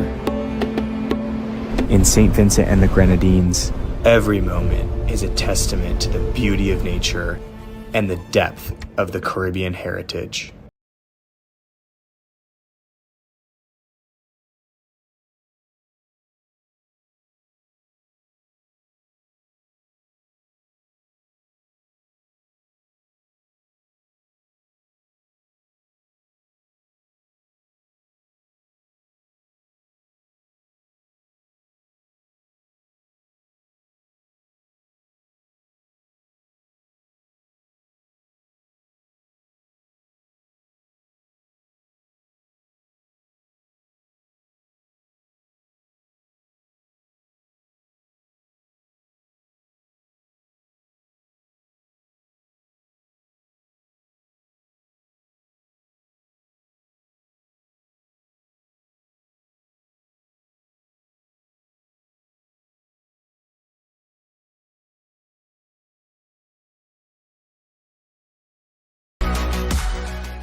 Friday, May 17th. Upper Bay Street comes alive With runs and rhythm as we unleash the vibrancy and magic of Vincy Mass 2024. Along with the ICC World Cup Trophy Tour. Dive into the hottest carnival in the Caribbean, where the infectious sounds of calypso and soca music fills the air. The sweet sounds of steel pans spread across the streets, accompanied by the energy of Mardi Gras. Come and experience the thrill, the nostalgia, and the unforgettable moments of the ICC World Cup Trophy Tour. You're invited to unleash the spirit and dance into the heart of the celebration as we launch Vincy Mass 2024 on Friday, May 17th at Upper Bay Street. Get ready to unleash the runs and the rhythm, the vibe, the energy, and the pace.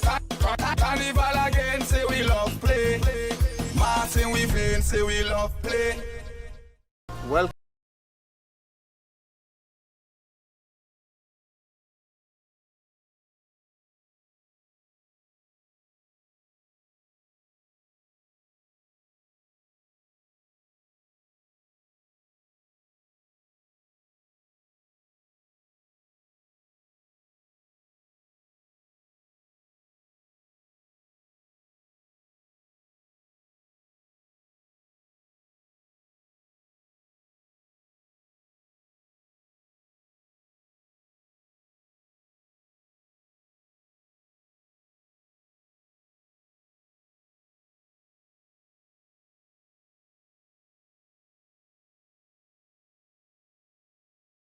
Nothing like it.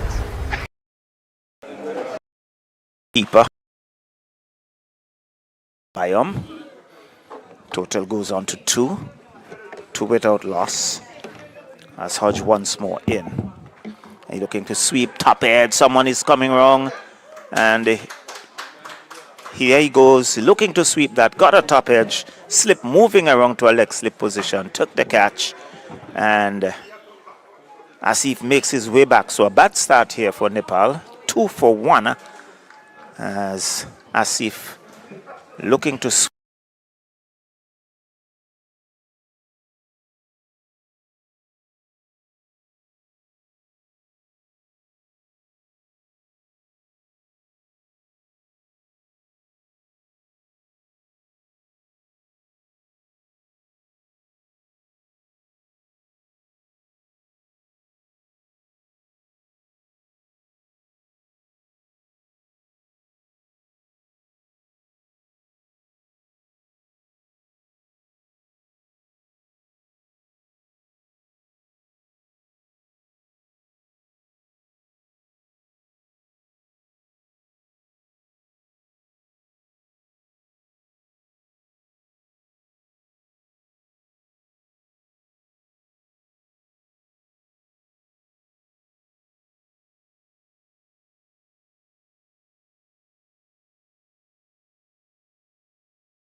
And there it is. Quicker delivery, and Bertil was on the back foot and forced it down to long on for a single. So over number 1 comes to an end. A successful over by Hodge, and a very good over indeed. Nepal 4-4-1 at the end of the first over.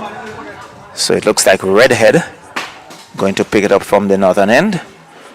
Bowling starting from the southern end in bright sunshine here at Park Hill. No threat whatsoever of rain, and in fact morning being pretty hot, pretty steamy, and the players would have to keep themselves hydrated.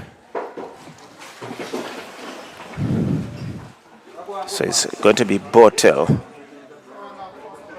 who would take strike. He's marking his guard, and as Melius trying to marshal his forces.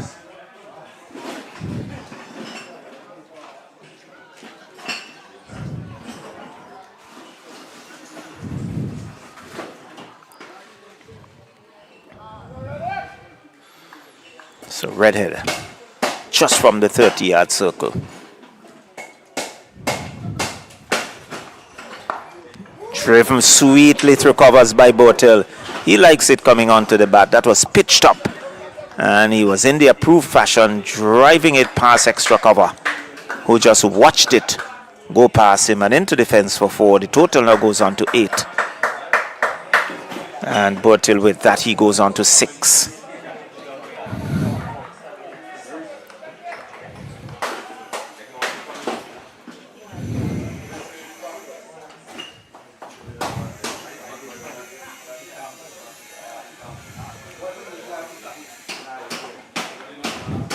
And a good comeback delivery there by Redhead. And you can see Bertil just watching it, judging it, and allowing it to go through to the keeper. Douglas standing back. Good carry to Douglas. Surface has been pretty true, and batters are comfortable driving through the line. And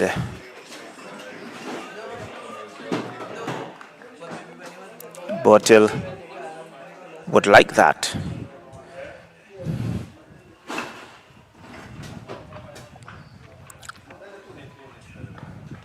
And a good delivery inside edge, and they threw for a single out to square leg, tidied up. So he moves on to 7. The total now on to 9. We are in over number 2.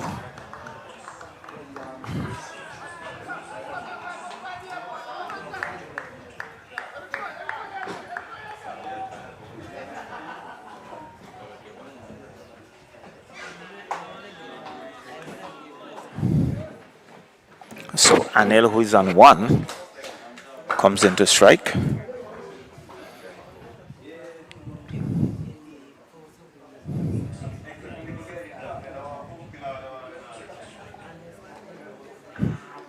And that's good delivery.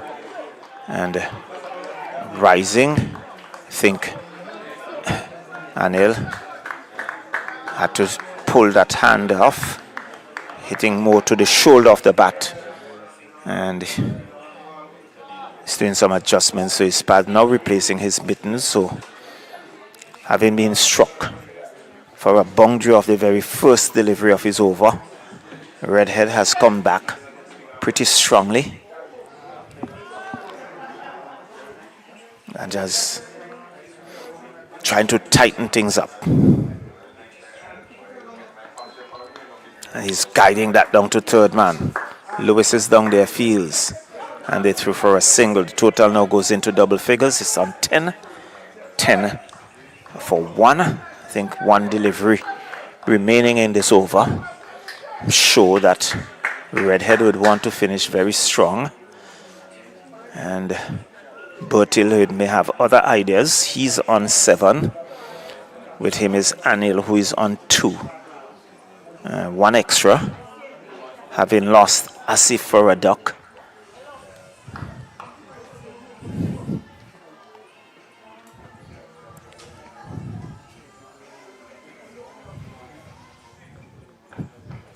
And he's forcing that out to extra cover knocked down. Once a single is not there, Descarte knocking it down. So good finish by Redhead over that cost him some 6 runs.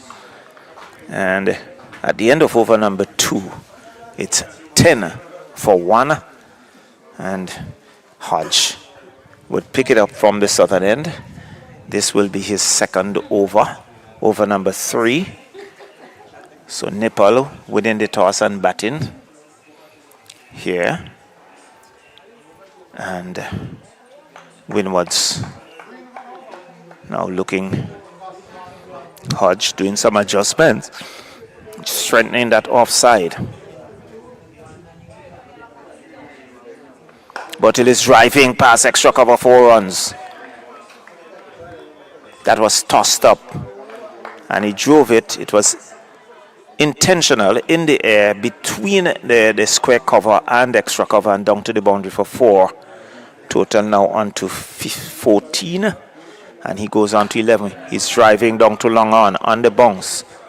Lewis tidies up, gets a single. Total now on to 15 and Bottle, he moves on to 12.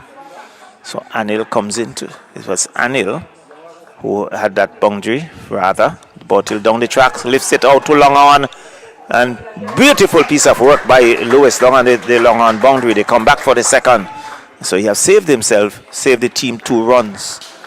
And Hodge now acknowledging the effort there by Lewis. So both batters are on 7. And it's now Bertil who comes into strike. Bertil comes back into strike. He goes on to 9. The total now on to 17. And dead ball signal there by Bayam. And looking to sweep that. Taking on the pad, half-hearted appeal. No run. Total remains on 17. 17 for 1. We are in over number 3. Hodge dabbles his hand in the dirt.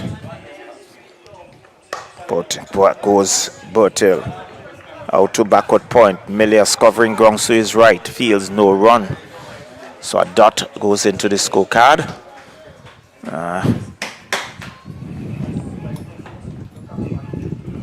And he's looking to work that on the onside. Take down the pad. Over comes to an end.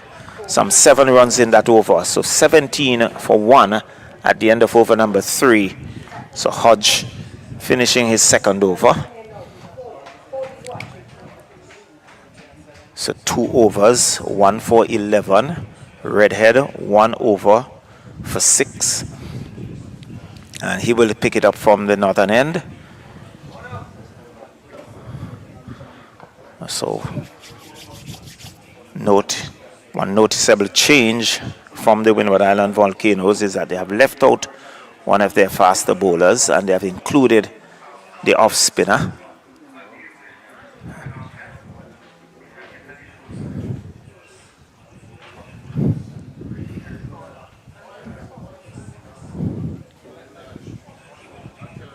So Lewis makes his way off to get some attention, having made that save on the boundary.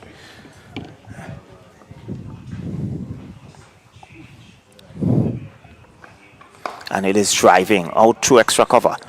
Mid off covering grounds very quickly, smartly fields and returns, keeps it down to a single. Total goes on to 18.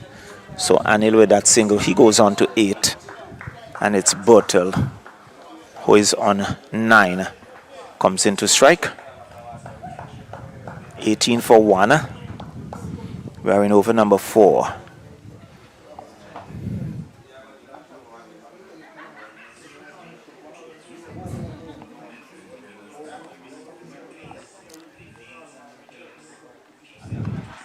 But he gets a yorker, he digs it out. Once a single is not there, Descarte coming in like a train from that short extra cover position. And a good delivery there by Redhead. And Bertil had to dig it out. Was looking for the drive, it wasn't there. In the end, had to come pretty hard down on it.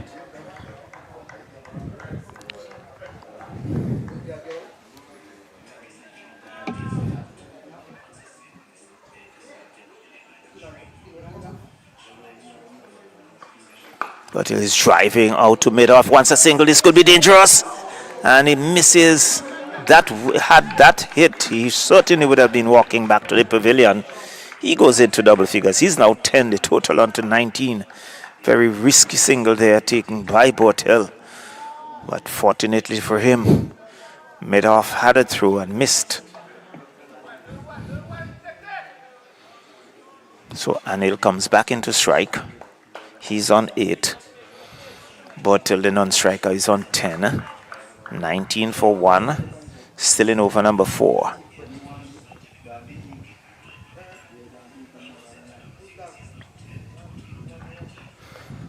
Down the leg side. And perhaps it's taken on the pad. And there is no run.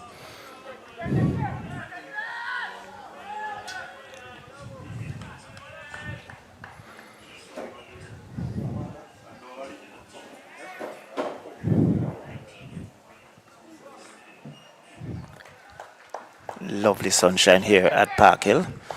Nice cooling breeze blowing through our commentary position.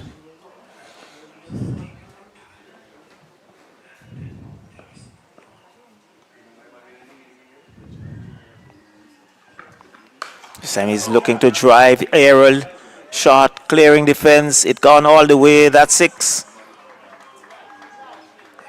Was pitched up, not timing it well, but it has good carry. Still clearing the boundary here by a few meters. So 6 to Anil. He moves on to 14. And the total now on to 25. 25 for 1. Still in over number 4.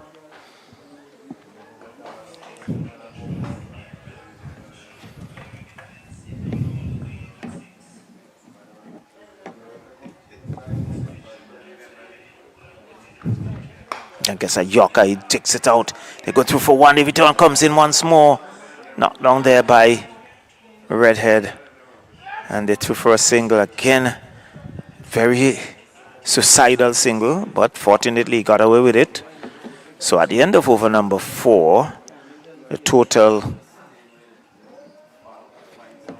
26 for 1. So at the moment they're going at 6.5 runs and over.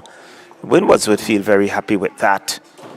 And let's see, there is a change in bowling at the southern end. So Hodge has been pulled out of the attack. And Descarte would pick it up from the southern end to bowl over number 5. So Bertil on 10. Anil, he's on 15.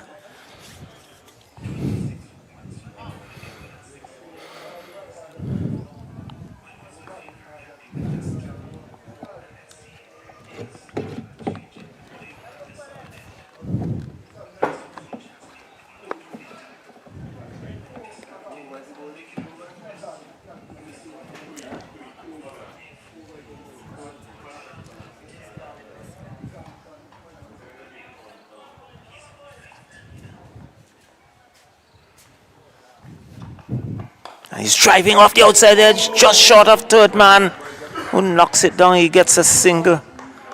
And luckily for him, that could have easily be carried into the hands of short third man, just around the 30-yard circle. So Anil getting a single there. He goes on to 16. The total now on to 27.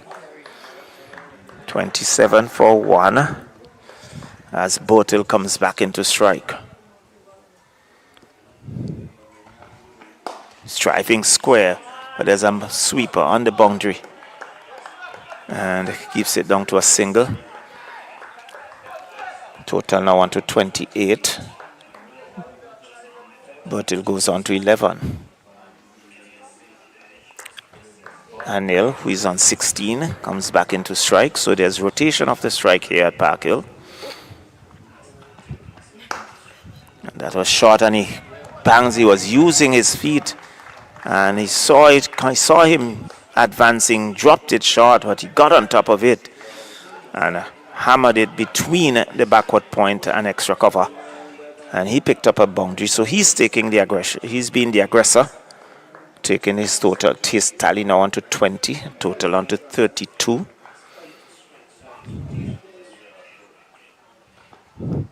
He's fanning at that outside. The off stump misses, taken cleanly by Douglas, standing back. He rehearses the shot. So it's 32 for 1 in over number 5.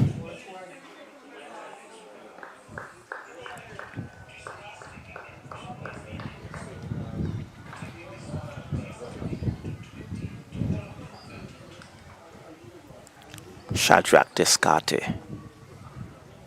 And there was Anil just holding up his hand, and Descarte had to abort his run.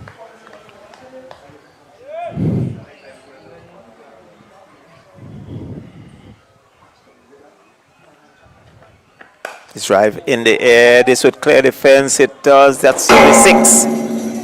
Pitch top and deliberately lifting it over extra cover. Carrying all the way to the fence for 6. And the total goes on to 38. 38 for 1. Some 12 runs already in this over. With some 2 boundaries. 4 through backward point. Now 6 over extra cover. And again, he's off the outside edge.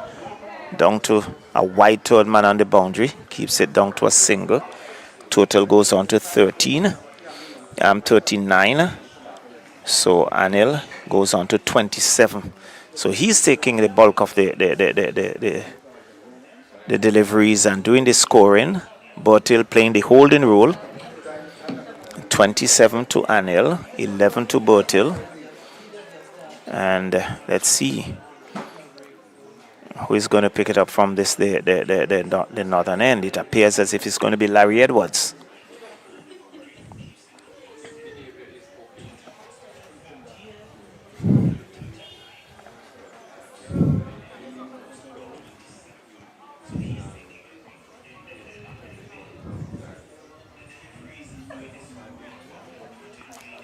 So Anil and Bertil forging a pretty decent partnership here between these two.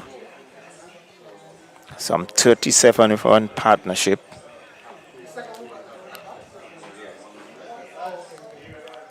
With Anil doing the bulk of the scoring. He has 27. And he'll be on strike as Larry Edwards. From the northern end, he's going to bowl between umpire. It looks like he's going to come between umpire and the stumps. Just doing a little adjustments to his field.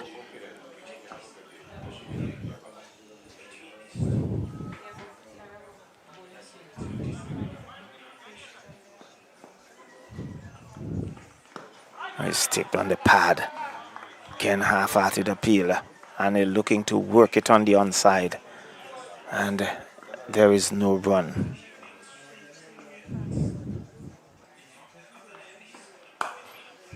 And he sweeps and into the fence, 1 bounce for 4. And he moves on to 31. 31, the total now on to 43. 43 for 1. We are in over number 6. And immediately we see Captain Milius making some adjustments.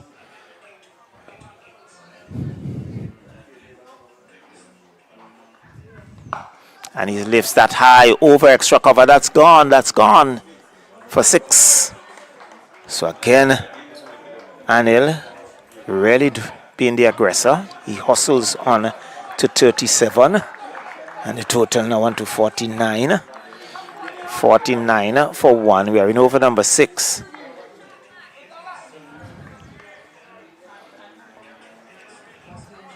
So Larry Edwards being put under early pressure here by Anil. Looks around. And that was a Yorker-led delivery, well bowled. But Anil digs it out. And there is no run here. I think he was looking for an aggressive shot. That was right up, faster, flatter, and right up in the block hole. Sweeps again. And this would clear the fence now for 6. And up goes the hand of umpire Butler. So 6 more to Anil, who moves on to 43. The total now on to 55. And Anil decides he's going to take the attack to the bowlers. He's a Bortil who is really a spectator at the other end. As Anil continues to take the attack to the bowler. So Edwards under pressure.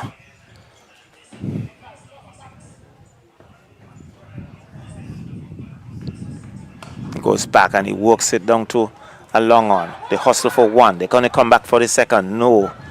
It's loud scream and well taken there. Not the best of throw, but there was Douglas climbing, plucking it out of the air. The total goes on to 56. So some 17 or so runs coming in that over. And Edwards first over, an expensive one. And immediately we see Descartes being pulled out of the attack. So at the end of over number 7, 56.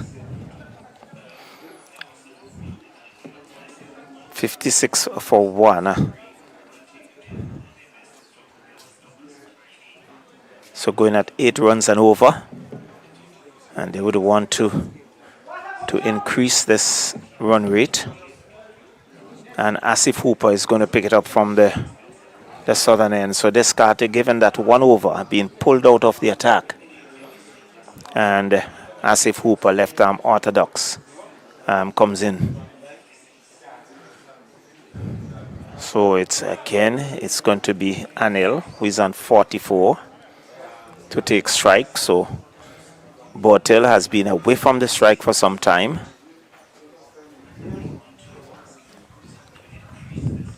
Goes back, cuts to backward point, beats him, and that's 4. Short of a length, and he was on the back foot, cutting it past Melius at backward point into defense for 4. He goes on to 48. Total now on to 60. 60 for 1. And we are in over number 8. Hooper between the umpire and the stumps umpire. Byam signaling dead ball. And as they push it out to short extra cover, they go through for a single. Misses. Looking for a second. No, says Bortil. And he goes on to 49. Total now on to 61. 61 for 1. So Bortil, who has been a spectator for some time, he comes in to strike now. Just retaking his guard from umpire Byam.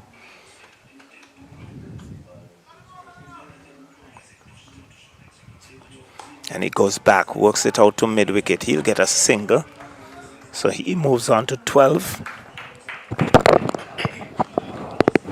And it's Anil, who is on 49, comes back into strike with a total 62 for 1.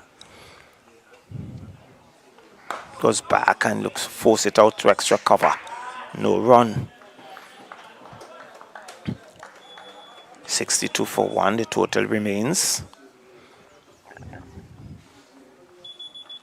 He's swinging that out too long on. Now comes off the boundary fields, keeps it down to a single. So it's 50 to Anil. So a well played 50 as the total goes on to 63.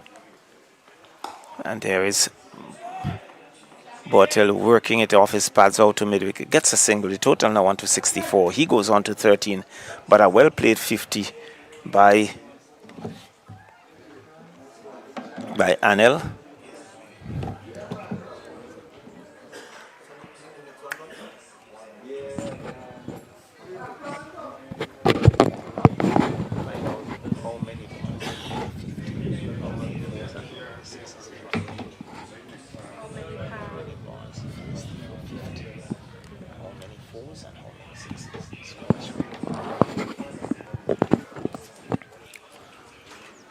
So Descartes is going to shift to the northern end.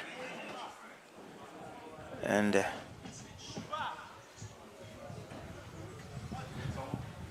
so over number 8 comes up.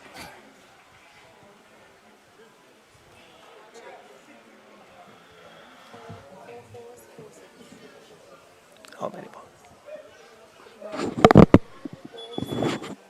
Yeah, how many balls? there was Anil, 25 balls for his 50, 4 fours and 4 sixes. So we're in over number 8, just about to start. Descarte just about marking out his run. Perhaps looking for just scratching at the surface there. So at the end of over number 7, it's 64 for 1. Bertil on strike. And he slaps that over extra cover. And sweeper comes off the boundary, keeps it down to a single. He goes on to 14. Total now on to 65 for 1. So very good partnership here between these two. Some 62 runs. And it is flashing at that outside yard stump, not taken cleanly by the keeper. And they scamper through for a bye. Let's wait. Yes, here comes the signal from umpire Butler. Total now on to 66. 66 for 1. In over number 8.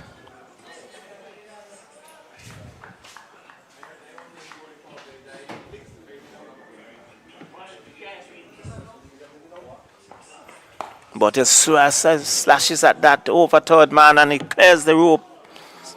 I think that would be 6. Umpire Butler now signals. So 6 to Bertil. It was outside the awesome, gave him width, and he threw the bat of it. It peeled off the outside edge and flew over third man, clearing the fence. He goes on to 20, and the total now on to 72. 72 for 1. We are in over number 8. So the run rate increasing gradually. And he's whipping that out to mid-wicket. Who fields on the bounce. Edwards was covering grounds, couldn't get there. And Descarte not happy with the effort. But Larry Edwards not going risking himself. And just allowed it to drop in front of him and picked it up on the bounce. The total goes on to 73. And Bertil goes on to 21. So Anil, who is on 50, comes back into strike. And he's whipping that out to square leg. Hodge takes a beautiful catch out on the square leg boundary, diving in front of us right here. And Anil makes his way back. He was whipped off the pads in the air. Hodge judged it well, diving forward and claiming the catch. And he goes back for 50. And the breakthrough that win was wanted. It's now 73 for 2. And finally, they have broken that partnership. A very productive one for Nepal between Bertil and Anil. And Descarte now taking the catch, as you can see on the monitor. Yeah, where Hodge judged it well, dived forward and came up with the catch. So he goes back for 50 of some 26 deliveries, hitting some 4 fours and 3 and 4 sixes. And we can see now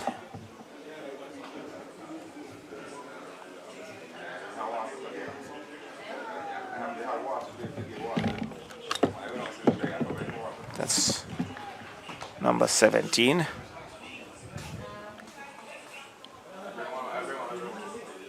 Rohit Podel, the captain, makes his way out. He has number 17 on the back of his shirt. Podel, the captain. So it's Descarte with some success under his belt. And a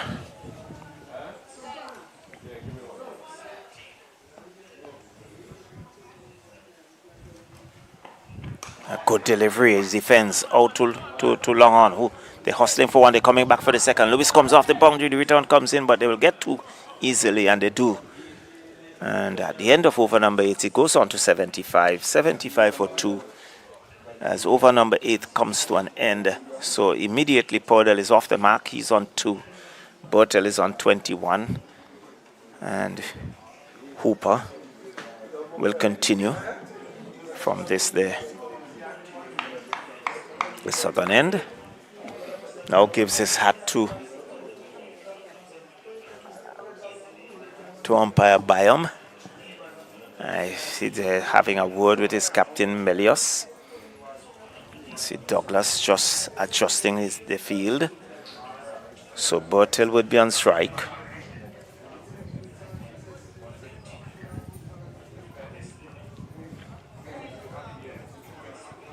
So 85 for 2 at the completion of over number 8.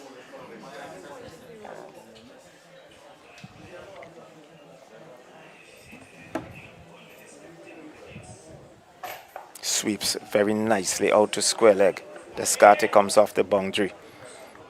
And Fields keeps it down to a single. The total goes on to 76. 76 for 2. And Podell comes in to strike. He's driving out to extra cover. They go through for 1. They'll get it easily. Good judgment of a single. Total goes on to 77. 77 for 2 in over number 9.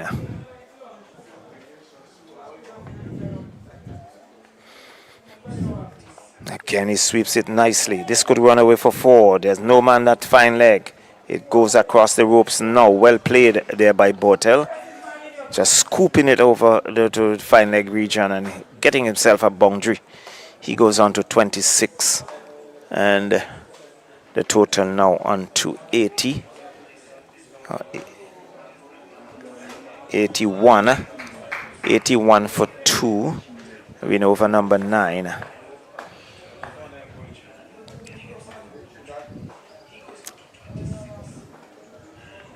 Bertel is driving out to extra cover, wants a single. A shout of no as Rohit was backing up. And luckily for him, he gets back into his crease. Total remains 81. He's driving beautifully, square of the wicket, 4 runs.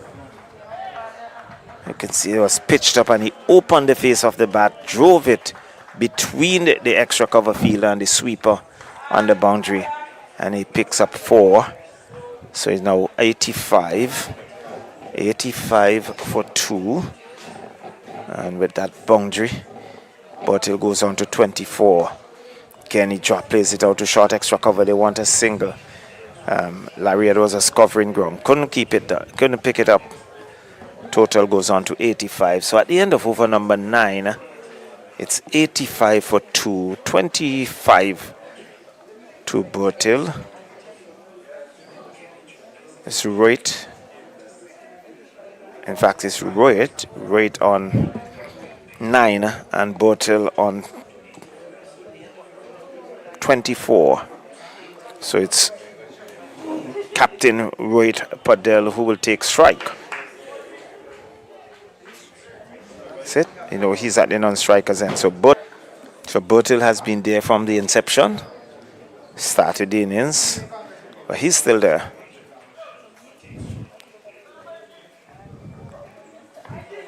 He's lifting that out too long off. This would drop inside the boundary and it goes across the ropes. And that's 4. That mid-off being up. Deliberate shot there by Bertel to a delivery that was pitched up. And he moves on to 28. The total now on to 92.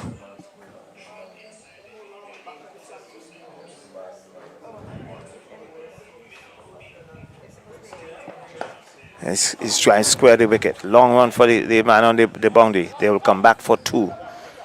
And tidied up there by the fielder. So 2 more to the total.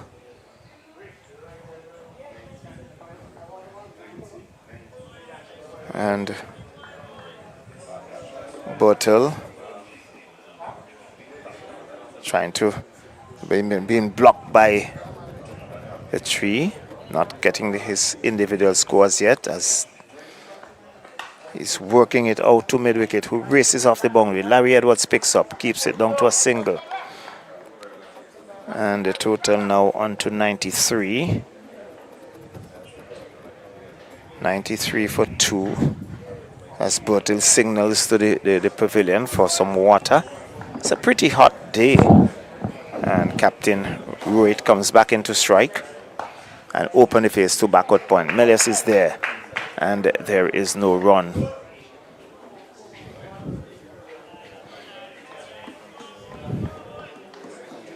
Right.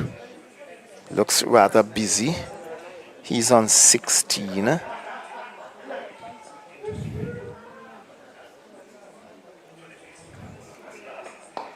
And his soft hands out to extra cover. And he gets a single. Total now on to 94. 94 for 2. In fact, right, he moves on to 18. And being blocked a bit by the scorer. But Bertil, who should be on 25, face the final delivery of the 10th over. He advances and lifts it out to mid-off. Long on, he's taken. He mistimed it. He was looking to go over mid-off, inside edge. And long on, coming off the boundary, Anthony Lewis took well-judged catch. Bertil goes back. And it's now 94 for 3. And disappointing end there for Bertil.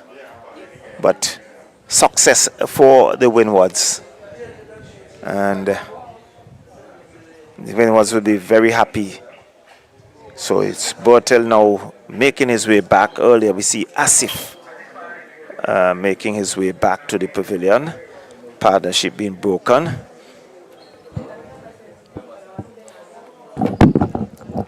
So at the completion of over number 9,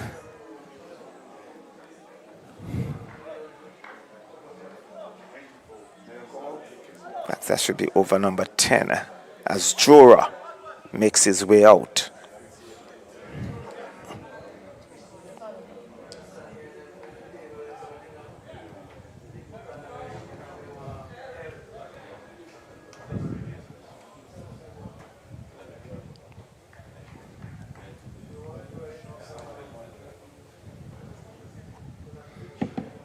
So Jora joins his captain.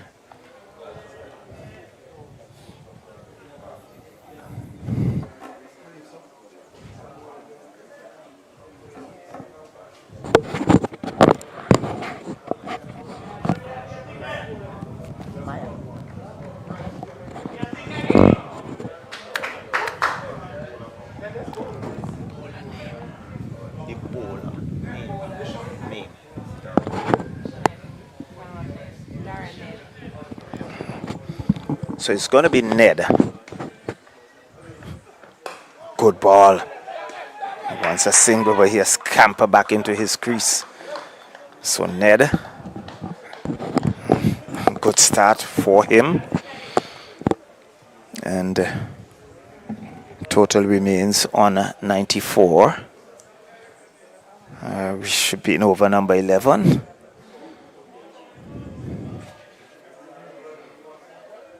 So Sandeep Jora joining his captain, Red Padel.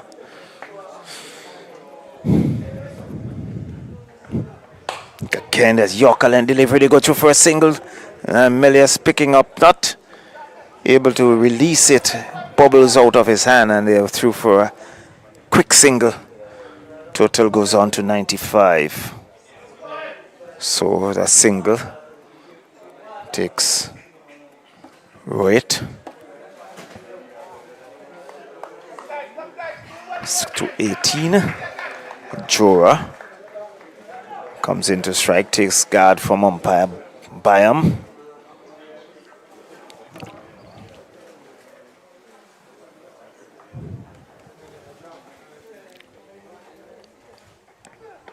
That top edge landing safely. There was Hodge covering grounds. They're coming back for a second, but in the end they got that what looks rather dangerous in the end, getting it comfortably. It was not a good throw from Hodge, who was on the move, and the players batters scamper through for 2. So he's off the mark in Jora. He's on 2. Total now on to 97. 97 for 3 after 10.3 overs. Good delivery, taken on the pad, down to third man. And Byam now signals leg byes. Total on to 98. It's 98 for 3. So Ned wants to make further inroads for the windwards. And beautifully played, but well fielded by Descartes at fine leg, but that was well played by Roy, the captain. Just swiveled and traveled very quickly, but Descartes was in the right position, picked it up on the bounce. Total remains on 98. So far, a pretty tidy over by Ned. Sure, he'll want to finish very strongly.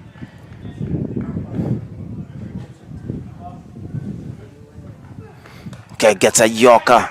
And there was Roy just digging it out and getting a single out to mid-wicket. And he goes on to 19. The total now on to 99. So at the end of over number 11 in 99 for 3.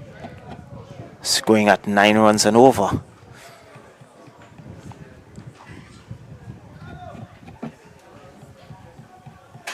And we see Asif Hooper, change of end. Started out from the southern end. Now he's been shifted to the northern end. And Rohit Padel, captain of Nepal, he's on 19. Jora, who has recently joined him, he's on 2. And it's going to be Rohit Padel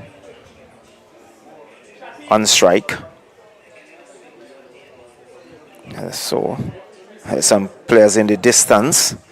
There is a long on, a deep mid-wicket, long off, a backward point on defense.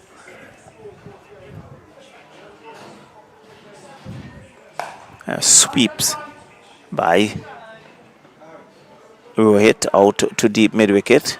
Descartes comes off the boundary, keeps it down to a single. So 100 comes up for Nepal in 11.1 overs. And Rohit goes on to 20. Chora goes back, forces it out to extra cover. There is no run. Quicker delivery. He had to come down pretty quickly on that. Hustled him a bit there. Striving is out caught. You can hear it from here. Driving beautifully taken there by Douglas. And he went up immediately. That was pitched up outside the autumn. He was driving, getting an outside edge. Douglas took it gleefully. And there it is. The disappointment there by Jora as he makes his way back.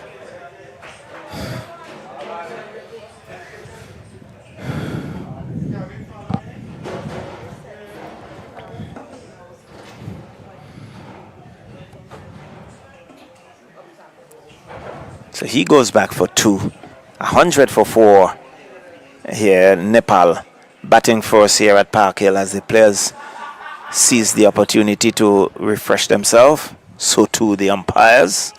A pretty hot day here at Park Hill. Bright sunshine. It looks like Colbin makes his way out.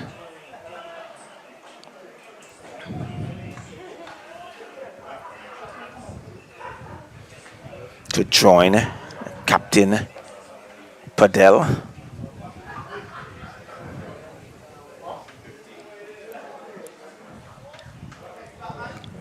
So this time a left-hander comes out to do battle. So it's less, so now we have a left-hand right-hand combination. And Hooper playing in front of his home crowd. This is his home village. Picking up that scalp in his second spell. And he'll bowl over the wicket to the left-handed Gulshan. Gulshan goes back and plays it out to backward point, and there was Captain Melius moving smartly to his right. Picks up, keeps it down to no run.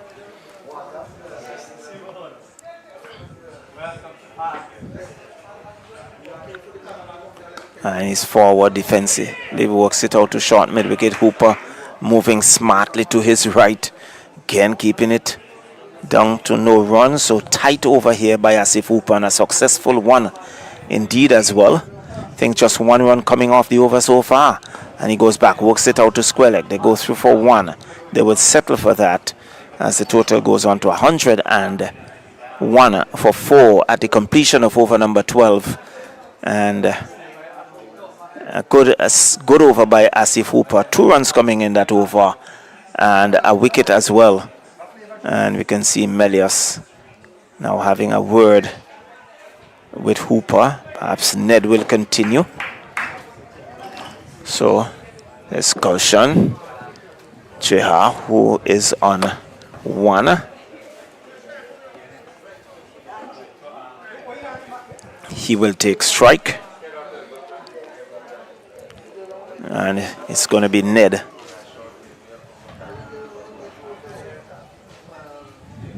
To continue.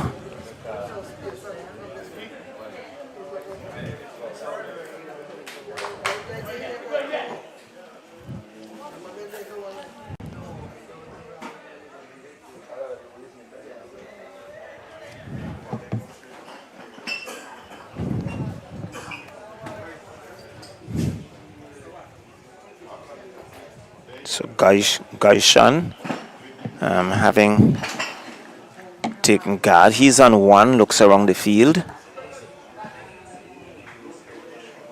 As Ned skips in. He's taken on the body. They scamper through for 1. And in the end, good running there by Captain Padel. Just shadowing it, just allowing Ned to go past him. And that was taken under the pad. They scamper through for a leg by. And total now on to 102. 102 for 4. So Ned will now bowl to Captain Rohit Padel. It's down the track, drive square. Hodge, nice piece of work by Hodge, keeps it down to a single. And they're going through for a second. The return comes in, he's out, run out.